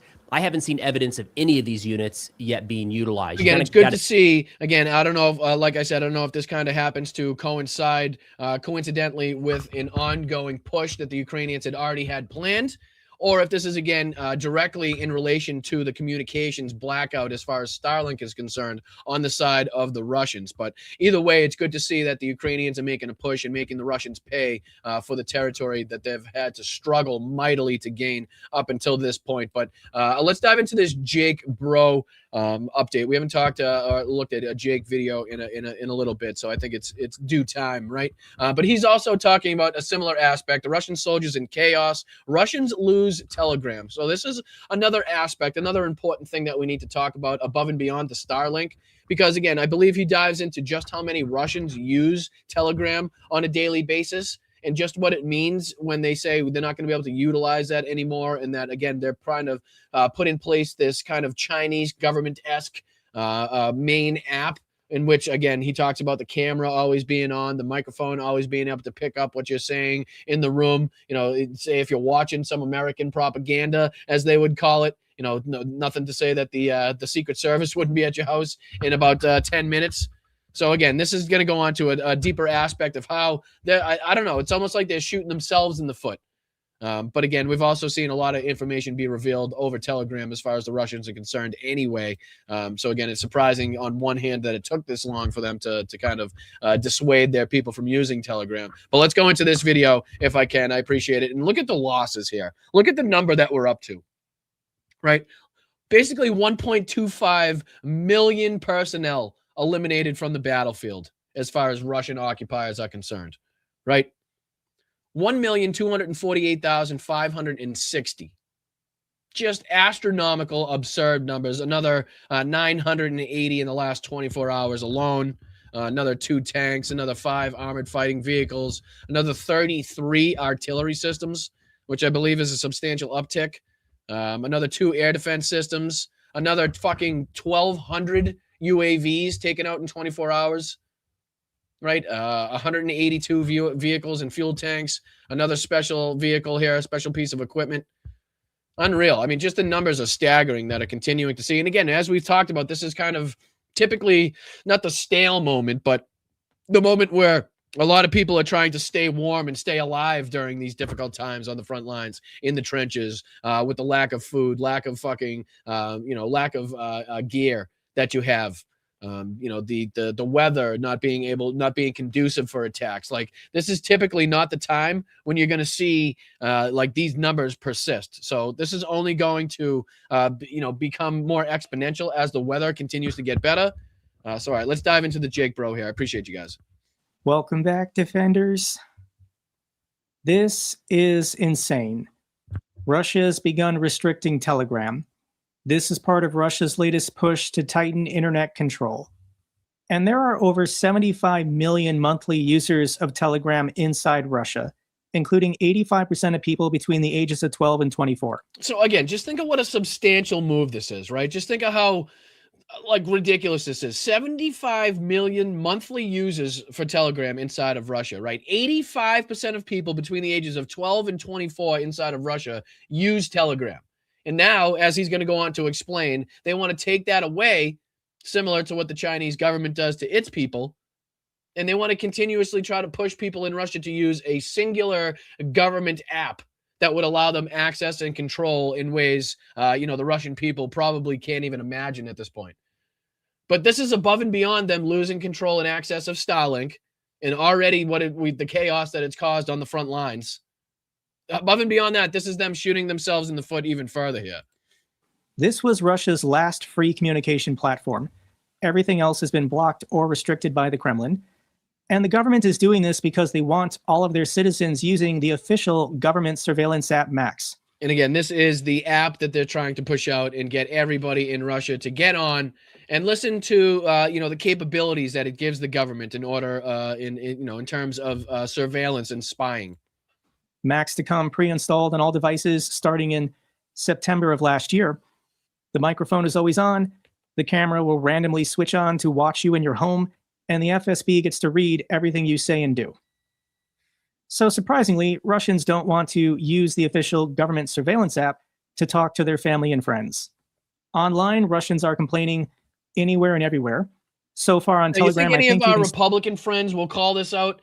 You think all the people that are lauding, Russia for the way that they go about things and their treatment of the LGBTQIA and how white everybody is and, what they portray as like a Christian fucking society, which is anything but, right? Do you think they'll call this stuff out? You think they'll be talking about this as far as like government censorship, right? Fucking, the government watching you, big government. when they go on and they try to say how much they love Vladimir Putin and they love Russia. You think this is going to be a prominent feature on X? I doubt it. Still send text messages, but you can't share files. Most Russians are complaining about issues with loading media files, sending or receiving pictures or videos. Here is the founder of Telegram, Pavel Durov. This is his reaction. Russia is restricting access to Telegram in an attempt to force its citizens to switch to a state-controlled app built for surveillance and political censorship. 8 years ago, Iran tried the same strategy and failed. It banned Telegram on made-up pretexts. Oh, thank you, Ricky.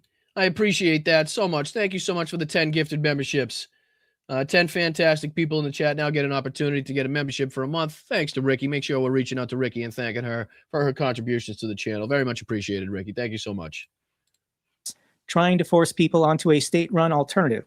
Despite the ban, most Iranians still use Telegram, bypassing censorship, and prefer it to the surveilled apps.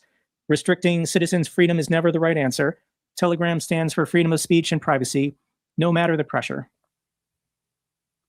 It's interesting that he would mention Iran, because Russia just gave the FSB a kill switch to take out all communication in Russia should there be an uprising against the Putin regime. This is precisely what the Iranian It seems like they may be thinking something is coming, right? Are they preparing for something? Excuse me. Is there something behind the scenes that would lead them to say, you know what, we should probably get ahead of this and we should probably install, this kill switch so that if, this were to get out of hand and if the people kind of revolt against using Max and switching off of Telegram, which again, as was said, is the last free site that they had to use in their fucking arsenal there that hasn't been stripped away from them already. But if they can, just use a kill switch to kill the entire internet and all the phone networks, almost seems like they're kind of worried about something. Almost seems like it doesn't sound like they have confidence that the citizenry of Russia has the best intentions or their backs at this point. So what do they know that we don't? I don't know. Remains to be seen. Government did when protesters took to the streets. So this was a law passed in the State Duma on January 27, and it lets the FSB order total communication blackouts for vaguely defined security threats with no clear limits and no oversight. Telecom operators must cut internet, mobile, landline, and messaging services the moment the FSB demands it. No court order needed, no way to appeal. Now, The law if that's also not protects the all. most dictatorial thing, right? If that's not the most fascistic move in 2026 to have complete and total control over the entire internet, over the entire phone network, and everybody in the country that gets to use it or consume media or get news or information, I don't know, seems a bit dystopian, right? Seems a bit 1984-ish, if you ask me. But again, you'll have everybody on the right going on to excuse this and defend this. But it's good to see that the government of Russia doesn't really have very much confidence in their ability to control the citizenry in the information that they're getting. So they now find it necessary to install things like this. But let's see. I'm going to go on here because he talks about the picture that was taken. Let me see here. Oh yeah, there's actually this is a good one too because they're actually calling for other people to send them Starlinks at this point. Check this out. As good as Starlink. And the Ukrainian military is still using thousands of Starlink terminals. Look at the post up top above me. Russia urgently delivers satellite internet terminals to the front due to Starlink blocking. Defense Ministry advisory Sergei flashed is concerned. So they're delivering satellite internet terminals to the front because of the chaos ensued here because of the blocking of Starlink. So you can tell how they're scrambling right now, and they've now Russian military promises $240 to Ukrainians who register Starlink terminals. Ukrainians who participate in Russian schemes to illegally register Starlink terminals face 15 years to life imprisonment, warns Ukraine's defense technology advisor. So now Russia is asking Ukrainians to pay them $240 to register their Starlink terminals for use by the Russian military. I wonder how that's going to fucking go. But let's I just want to get into this propaganda piece, which I believe is this one right here. Let's go into this one. Russia's not doing very well on the front lines, so the only thing they can do is fake propaganda wins or fake momentum. Russia filmed its victory in Trunavate with drones. An hour later, Ukrainian forces wiped out the group. Russian infiltrators planted flags and recorded footage in Ternuvate, a village 15 kilometers from the front line in Zaporizhia, then lost the entire sabotage team to a Ukrainian clearing operation. I can show you where this is located on the map. So the Russians have been trying to gain full control of Dobrovila for a pretty long time. Yeah, so this is it right here on the deep state map as he's showing you guys right there. But this is Ternuvate right here, as you can see. I've tried to geolocate that exact point where he's about to show the Russians taking the picture at, but I was unable to do so before I hopped on live with you guys. But it's not a really big establishment, so it shouldn't be very difficult if you have the time to figure out just where the geolocation was from the picture taken by the Russians. But I mean, you can see, how close it is to Dobropilia. We've obviously been talking about Huliopol recently as far as, actions are concerned. But you can see where they're actually trying to, establish this. Here's Ternuvate again. So they try to extend beyond, obviously, where they have control of, them being the Russians, to get into this, to, again, propagandize the people in thinking that they've made it that far, take a picture with the Russian flag, people can geolocate it, and then they can lie to the people and say that they've made it that far. Meanwhile, they didn't make it very far because they were killed. And then again, the Ukrainians went in and immediately took down the Russian flag and established again the Ukrainian flag back up in that area. So this is the area that we're talking about. Here's Ternuvate, as you can see again, and see how far it is here from the actual Russian controlled line. So just to kind of further establish on the map here. It's the kill zone. There are no Ukrainian defenders there. The Russians come into the city. Ukraine hunts them day and night. They just die. But two Russians took a flag. I'm sure they were ordered to. And they went to this next village over here in order to take a picture or video. So this is about 15 kilometers from territory that the Russians actually control. Here's the drone video that they were ordered to do for propaganda reasons. So here's the propaganda picture. 2 soldiers followed by a drone so they could get into this spot, take a quick picture. People could geolocate it with the sign, obviously a specific area that they decided to take this in. They were then killed, right? And then obviously you get to see what happened afterwards. They were then killed within an hour. And then Ukrainian defenders showed up to the exact same spot. And this is the result of it, okay? The Ukrainian defenders standing on the Ukrainian flag, holding up the Ukrainian flag, standing on the Russian flag, holding up the Ukrainian flag. Pardon me, my apologies on that one. But you can see here, standing next to the exact same sign, it's been, geolocated. You can see the things that are brought up in the background and circled and squared in the background to figure out where they're standing. But again, you can see the usage of propaganda by the Russian military and how they try to, again, lie about the establishments that have been taken, try to fake these victories where they don't have victories. It's something that we've been covering, ongoing in this war. Take down the Russian flag and then put up the Ukrainian flag. So you can see how this is geolocated. There's an orange square where there's a manhole. There's a yellow line where there's this bar, and then there's this red line. And it's the exact same thing, red line, yellow line, manhole with the orange square. So the Russians were standing on this side of the sign when the Ukrainians killed them and took down their flag. They're on the other side of the sign, but it's the same location. Ukraine still controls this settlement.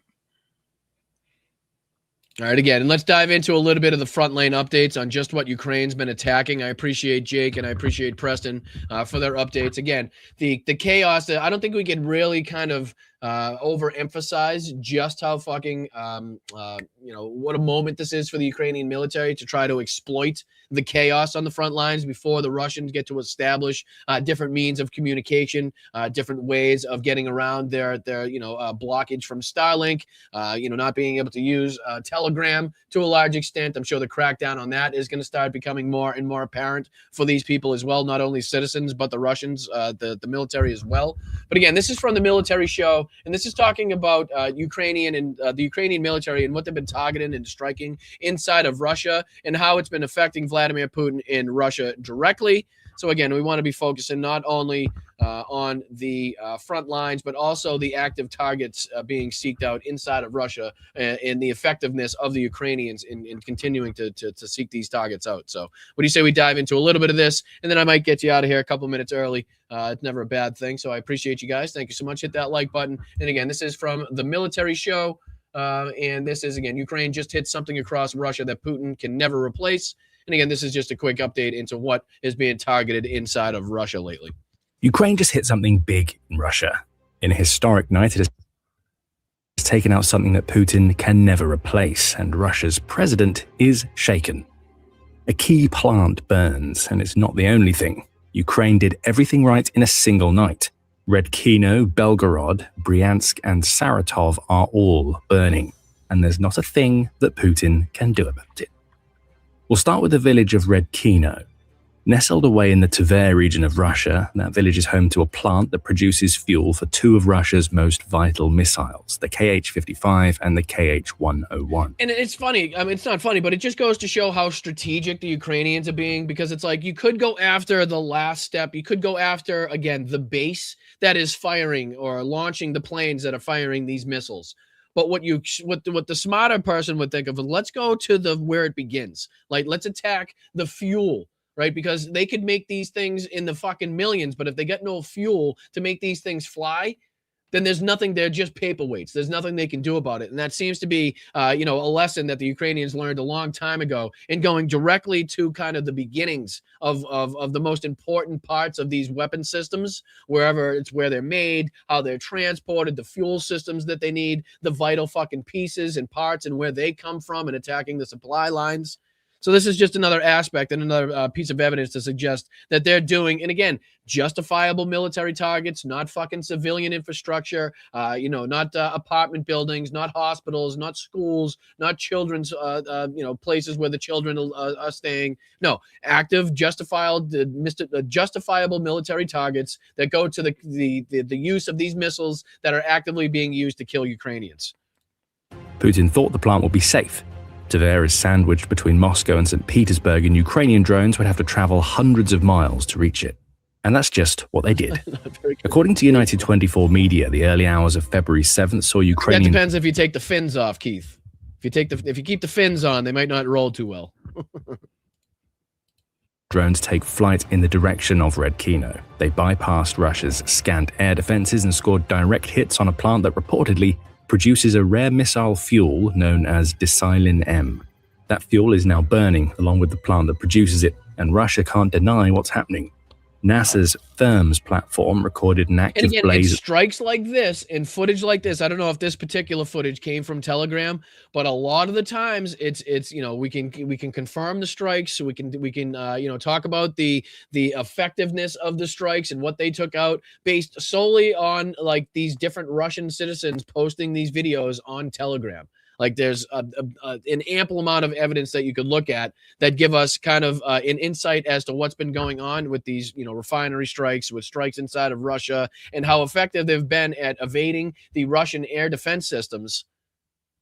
And because of the Russians that are posting this stuff on Telegram. So you can see, another reason why the Russian the Russian government would want to keep people from using Telegram and want to control what they're able to post, what they're viewing, what they're saying, what they're watching, stuff like that. So it starts to make sense if you think about it. The plant in the immediate aftermath of the strike, with residents on the ground also shooting footage of the fire and the thick black smoke pouring out of the plant. One of these videos, shared on X by United 24 Media, shows the blaze as it's shot from a distance. And this is, I guarantee this was posted by United 24, but as you can see here, it looks like it says Exlanova. Plus, I guarantee that's a Telegram channel that this fucking footage originated from, to corroborate what I was just saying. Tree-line, we see fires. We hear the buzz of incoming drones and the desperate firing of Russian air defenses as they fail to stop the weapon that Ukraine has sent into Redkino. The drone hits its target, causing a massive explosion. And again, let's say that Ukraine didn't have a drone, tasked in following these other ones so that it could videotape the strike, so it could confirm the damage, so it could confirm that it hit the correct target or whatever. Now they can use this and have been utilizing these different Telegram videos to be like, okay, yep, we sent that one up. It definitely hit the right thing. This is the damage that it caused. We can tell from these angles, that angle. So again, it's gone a long way in helping the confirmation of a lot of these fucking strikes by the Ukrainian military, just by these posts alone on Telegram. The Redkino plant burns. More footage shared by the Astra Telegram channel shows one of Ukraine's drones en route to the plant. The channel says that residents also reported a chemical odor emanating from the destroyed plant, suggesting that Ukraine's drones struck something very important. The Redkino experimental plant is a large Russian industrial enterprise specializing in the development and production of chemical products. The company's website states that the plant has been a manufacturer of unique chemical products for the aviation and space industries for several decades. Keywords here are several decades. In one night, Ukraine has destroyed something that Russia has relied upon for at least as long as Putin has been in power. Again, just to show the effectiveness of these strikes, the targets that they're going after, and how the fucking, the Russian government is really reliant upon these things. So they're attacking the right targets. They're doing it in the right way. And again, they're getting confirmation based on the stupidity of the Russian fucking civilians. Come back to why this particular plant and what it produced was so important later in the video. First, we told you that everything was burning in Russia, and we weren't lying. The Red Kino strike has captured all of the headlines, but it was only one in a series that Ukraine pulled off on February 7th. Heading over to Bryansk, Ukraine deployed its Neptune missiles and high-mobility artillery rocket systems, or HIMARS, to destroy energy infrastructure throughout this Russian region, plunging many of Bryansk's residents into darkness. The oblast, which borders Ukraine's Sumy and Chernihiv regions, has long been a target for Ukraine because of its proximity, and now Ukraine is making the oblast's residents feel some of the pain that Ukraine's own people have felt as a result of Russia's constant attacks against Ukraine's energy grid. The Bryansk regional governor, Alexander Bogomaz, reported the attack, stating, "The armed forces of Ukraine attacked our region using long-range Neptune missiles and HIMARS multiple rocket launcher systems. As a result of the attack, power supply was disrupted in 7 municipalities. Special and emergency teams are working to restore power supply."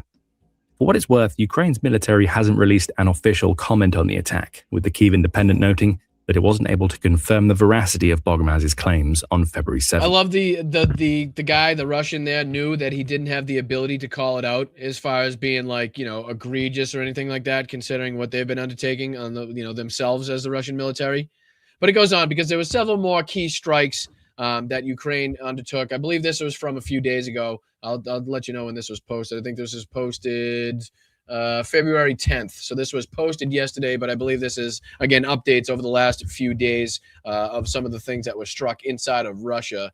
So this one was kind of making the rounds as well. I don't know if we can maybe dive into this one too.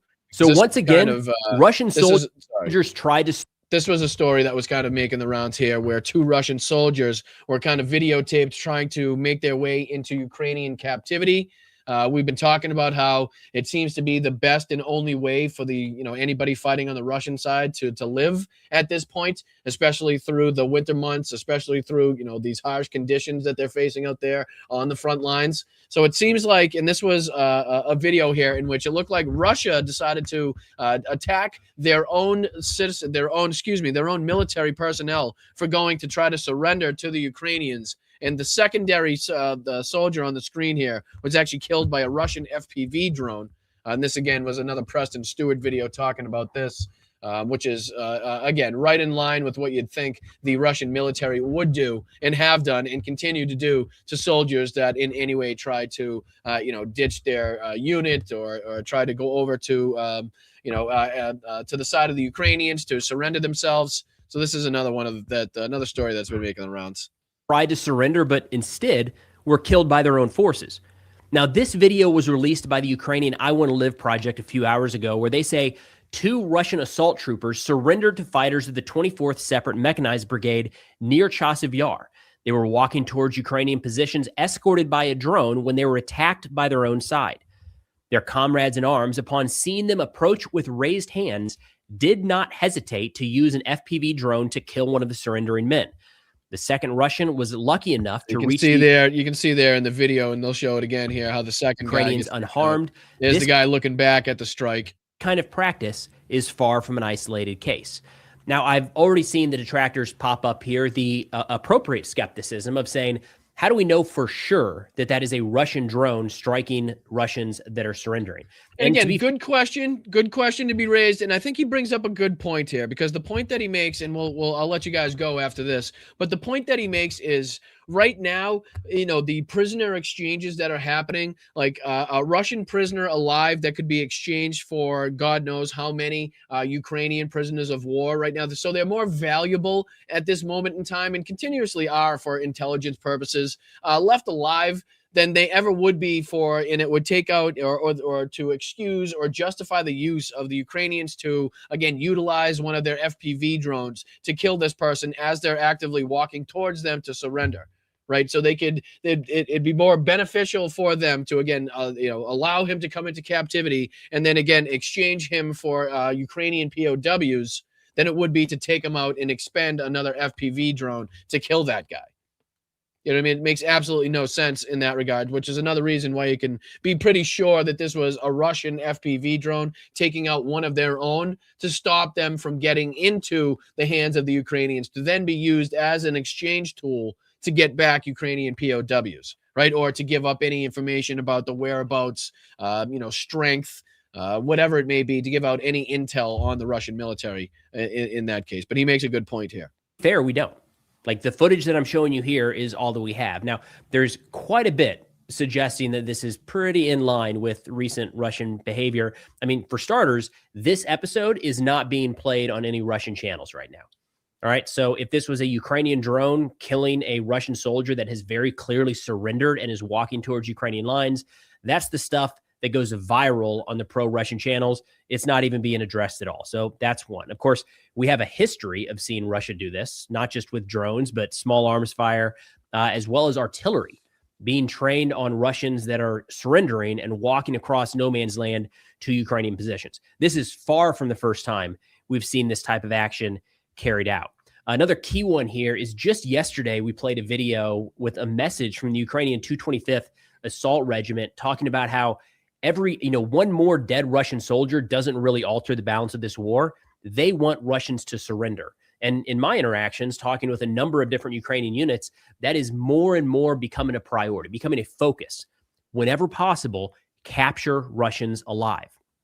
Again, one more dead Russian soldier doesn't change the course of the war, but one more captured Russian means one more Ukrainian POW that's coming home in these one-to-one exchanges that have been going on since the beginning of the war. So if you're in Ukraine's position and you desperately want more Russian prisoners to exchange to get your own guys back, and one of them is just a few hundred yards away from the front line, what good is it to waste an FPV drone on killing that guy? Like, it doesn't even pass the common sense test in that sense. Now, finally, no, again, it's a good point made by him, considering, again, the value of not only the intelligence to be gained from these people being alive and being able to be questioned, but also the prisoner exchanges and being able to, again, get your men back from captivity inside of Russia. It doesn't make sense to expend your FPV drones, which, again, you need for different circumstances. You need for other reasons, especially when they're walking towards you with your hands up. Doesn't make sense to expend that. So I do appreciate you guys. I'm going to get into thanking some people. I really do appreciate you for everything that you do for this show. Get you out of here a couple minutes early tonight. Is it Boston or Boston? I don't know. I call it Boston. I don't know how you'd spell it. I'd say it's probably a combination of the two somehow. Boston. I don't know. Do I say it funny? Fuck. I wish I didn't see that chat now, Killer. But I appreciate you guys sticking with me. I really do. What's up, James? What's up, Rox? What's up, Remo? Appreciate you guys over there on Facebook, Instagram, Twitch, and everybody, of course, on here on YouTube. Very much appreciated. What's up, Otis? What's going on, Wes? What's going on, everybody? Yeah, so yeah, I just wanted to make sure to call that out because that's another one that people have been raising questions, and a lot of people on Twitter have been kind of trying to make it seem like that they were taken out by the Ukrainians, and I just wanted to play because a great point made there by Preston, and I want to make sure that we're actively staying up to date on what's been taking place on the front lines, and again, the switch in what's been happening with the communications and the chaos that has ensued from that is definitely something that we need to pay attention to, because any way that the Ukrainians can get a foothold or can utilize any of this to their benefit is obviously beneficial and a good thing that we need to be talking about. So, along those lines, let's see how we're doing. Speaking of, helping the Ukrainians with our fundraiser that we got going with the 69th Sniffing Brigade. Where are we? Let me see if I can throw this on here. There we are.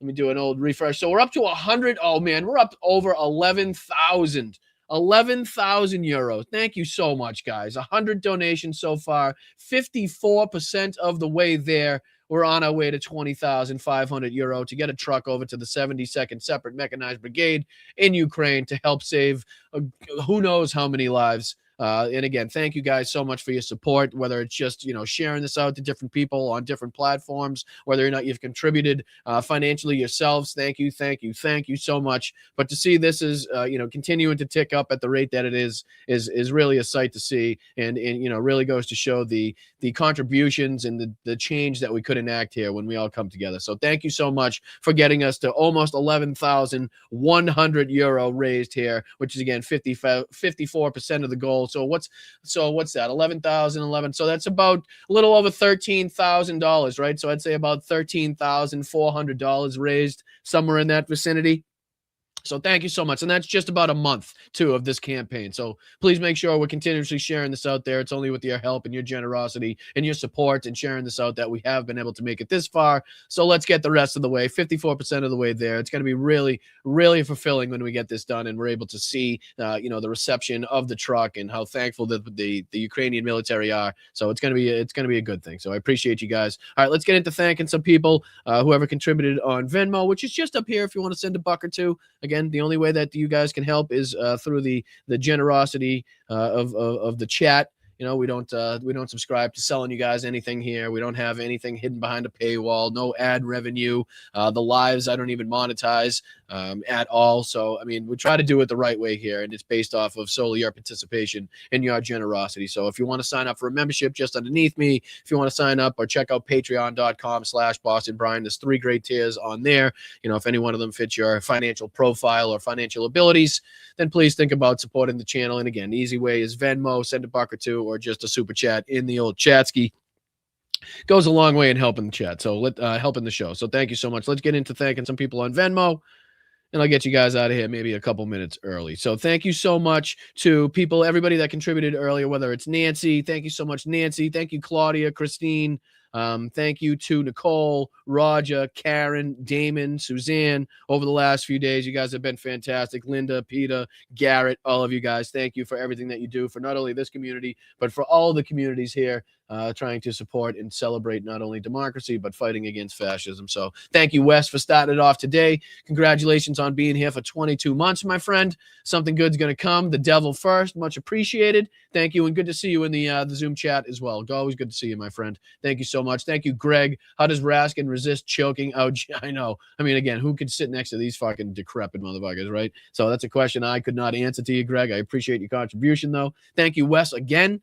I think you meant angel kisses, but I'll take the angle kisses as well to beat Greg. Sorry, not a $10 bill. All good, brother. All good. Like I said, anything above and beyond $1 or $2 is totally up to you guys. I know everybody's in a financial, hardship right now as far as the economy is concerned. So I have no, extreme expectations. So I appreciate you, Wes. Thank you so much. Hope you have a great night. Thank you, Bicycle Mike, as well, for being here for 18 months. Hope you're well, my friend. We really do appreciate you here in the community. Resistance is vital. Absolutely. I do concur.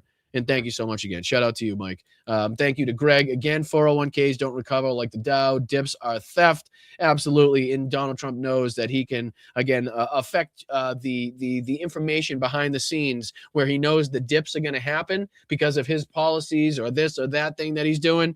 And again, a bunch of his buddies are making a shitload of money off of that, which is why you heard Pam Bondi continuously bring up the stock market today, as opposed to wanting what's right for the victims and the survivors of the Epstein crimes. So thank you so much, Greg. Great point there. Shout out to you. Shout out to Carol as well. Hate me for suggesting this. I'm thinking about an onion tomato soup combination with grilled sourdough and Gruyere for an evening comfort escape of this day's crap show. Well, I very much appreciate that. Thank you for the 10. Now you just made my mouth water and me really, really hungry. I'm not sure how happy I am about that, but I do hope that you had a great dinner. I hope that you get that little escape that you're wanting there, the little comfort food that you're asking for. And thank you so much for being here. Very much appreciated. Thank you, Carol. Thank you, Sammy. Let's go. Salmon Nuts. What up, Salmon Nuts? You guys and your names crack me the fuck up. You really do. Thank you for being here for 13 months. Much love and strength from Australia. Thank you so much. AG sucks. I do concur. And say hello to, is that a cat? Again, you guys all have the biggest animals on the planet. I feel like that is a large cat. That is a really large cat. But Salmonuts, thank you so much. It's really fun to say Salmonuts. Everybody in their homes right now, say Salmonuts. Salmonuts. Oh, I appreciate it. What a child I am. But I appreciate the love. Thank you so much for being here for 13 months. Shout out to you. Thank you for watching from Australia as well. I'm sure the times are like really, really not conducive to watching these shows. So thank you. I appreciate you. Thank you, Brenda, as well, for your 10. Shout out to you. In 2018, Bondi's net worth was 1.5 million. Today is between 13 and 20 million, including 3 million in Trump media, something that, you know, the right will never call out, right, Brenda? Like they love to talk about, excuse me, I'm blanking on her name right now. Minnesota. Christ, why can't it? Ilhan Omar, my apologies for blanking on that one, but they love to talk about her net worth without recognizing who she married, right? They love to talk about Nancy Pelosi and this and that, right? But they'll never call out their own. They'll never talk about the people that really shouldn't be profiting off of this fucking government. Not that anybody should, but again, for the head of the DOJ to be doing so is definitely something we should be looking at. So Brenda, very much appreciated for bringing that up. Not to mention her, you know, her lobbyist days for foreign lobby groups. We should definitely recall those as well. So, Brenda, thank you so much. Vinny, thank you so much as well for the 10. When do we start throwing the Rotten Tomatoes? Good call, my friend. I don't know. I think it's going to be very apparent when the community and when the citizenry actually decide to take it upon themselves to whatever extent that happens and start throwing the Rotten Tomatoes, as you put it. I think it'll be very apparent. So I appreciate you. Thank you for your contributions, Vinny. Thank you for being here. Thank you, Pam, as well. No, I appreciate you and your $5 contribution, as well as Ricky and the 10 gifted memberships she threw into the chat. Thank you so much, Ricky. Thank you, JD. As always, going right into the swear jar. And then to round it out tonight, thank you, Dame Dog. You come from Boston. It's the rest of us that say it wrong. That's what I thought, right? That's what I say when everybody says that I have an accent. I say, what accent? It's you that has the accent. We started this country, so I don't know what the fuck you're talking about. But no, I appreciate you guys. Thank you so much for all that you do. Thank you to the mods, each and every one of you, whether it's, you know, Facebook, YouTube, Twitch, Instagram, YouTube. All of you guys are fantastic, whether it's the best chat on earth, which is this one that I'll throw on the screen now. I really do appreciate you guys. I know I say it a lot. I know I'm kind of running out of vocabulary in order to get my appreciation across, but I hope you guys do feel it. I hope you guys do know how appreciative I am that you continue to come back and watch the show. So thank you so much. I'll see you tomorrow for the Thursday show, 2 o'clock here on the East Coast. That'll be 11 a.m. on the West Coast. Make sure you just hit that notification bell. That way you don't have to continuously remember. And again, thank you to everybody over there that showed out for the Zoom chat. What else? Anything else? I think that's it. Good show, guys. Very much appreciate you. I'll see you tomorrow for the next episode of Blunt Politics. I'm Boston Brian, and I'll take you out of here. Hopefully, I hit the right button. Typically, I never do, but let's see if I can get it right this time. All right, I'm out of here. Stay loud, stay proud, stay aggressive. But if you head out there onto the streets to show your displeasure, make sure you're keeping your head on a swivel. Stay safe out there. Make sure you're with friends or family, people that can watch your back. Make sure you got an escape plan route. Make sure you know how to get out of the neighborhood or city that you're going into.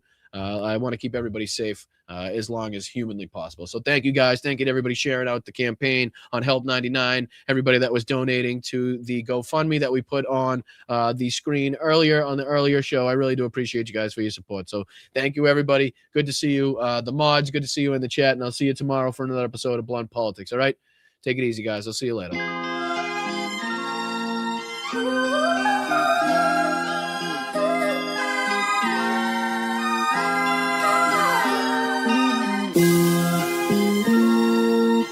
Never would.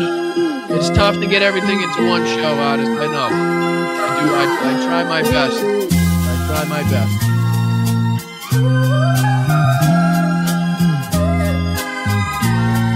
Thank you, Yakov. Appreciate you, brother. See you tomorrow. What's up, Everett? Thank you, Dave. Thank you, Pam. Roma, let's go. Thanks, Laurie. Going west.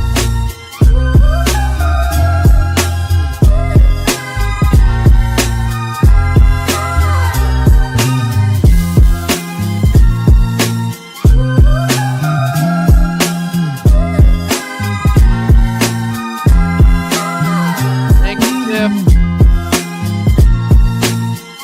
No, thank you, Tina. Thank you. Thank you, Ricky. What's up, Jen? Thank you so much. Thank you, Jim. To the Jeep. Thank you. Yeah, we're trying to bring it back. Just mix and match. Not having fun.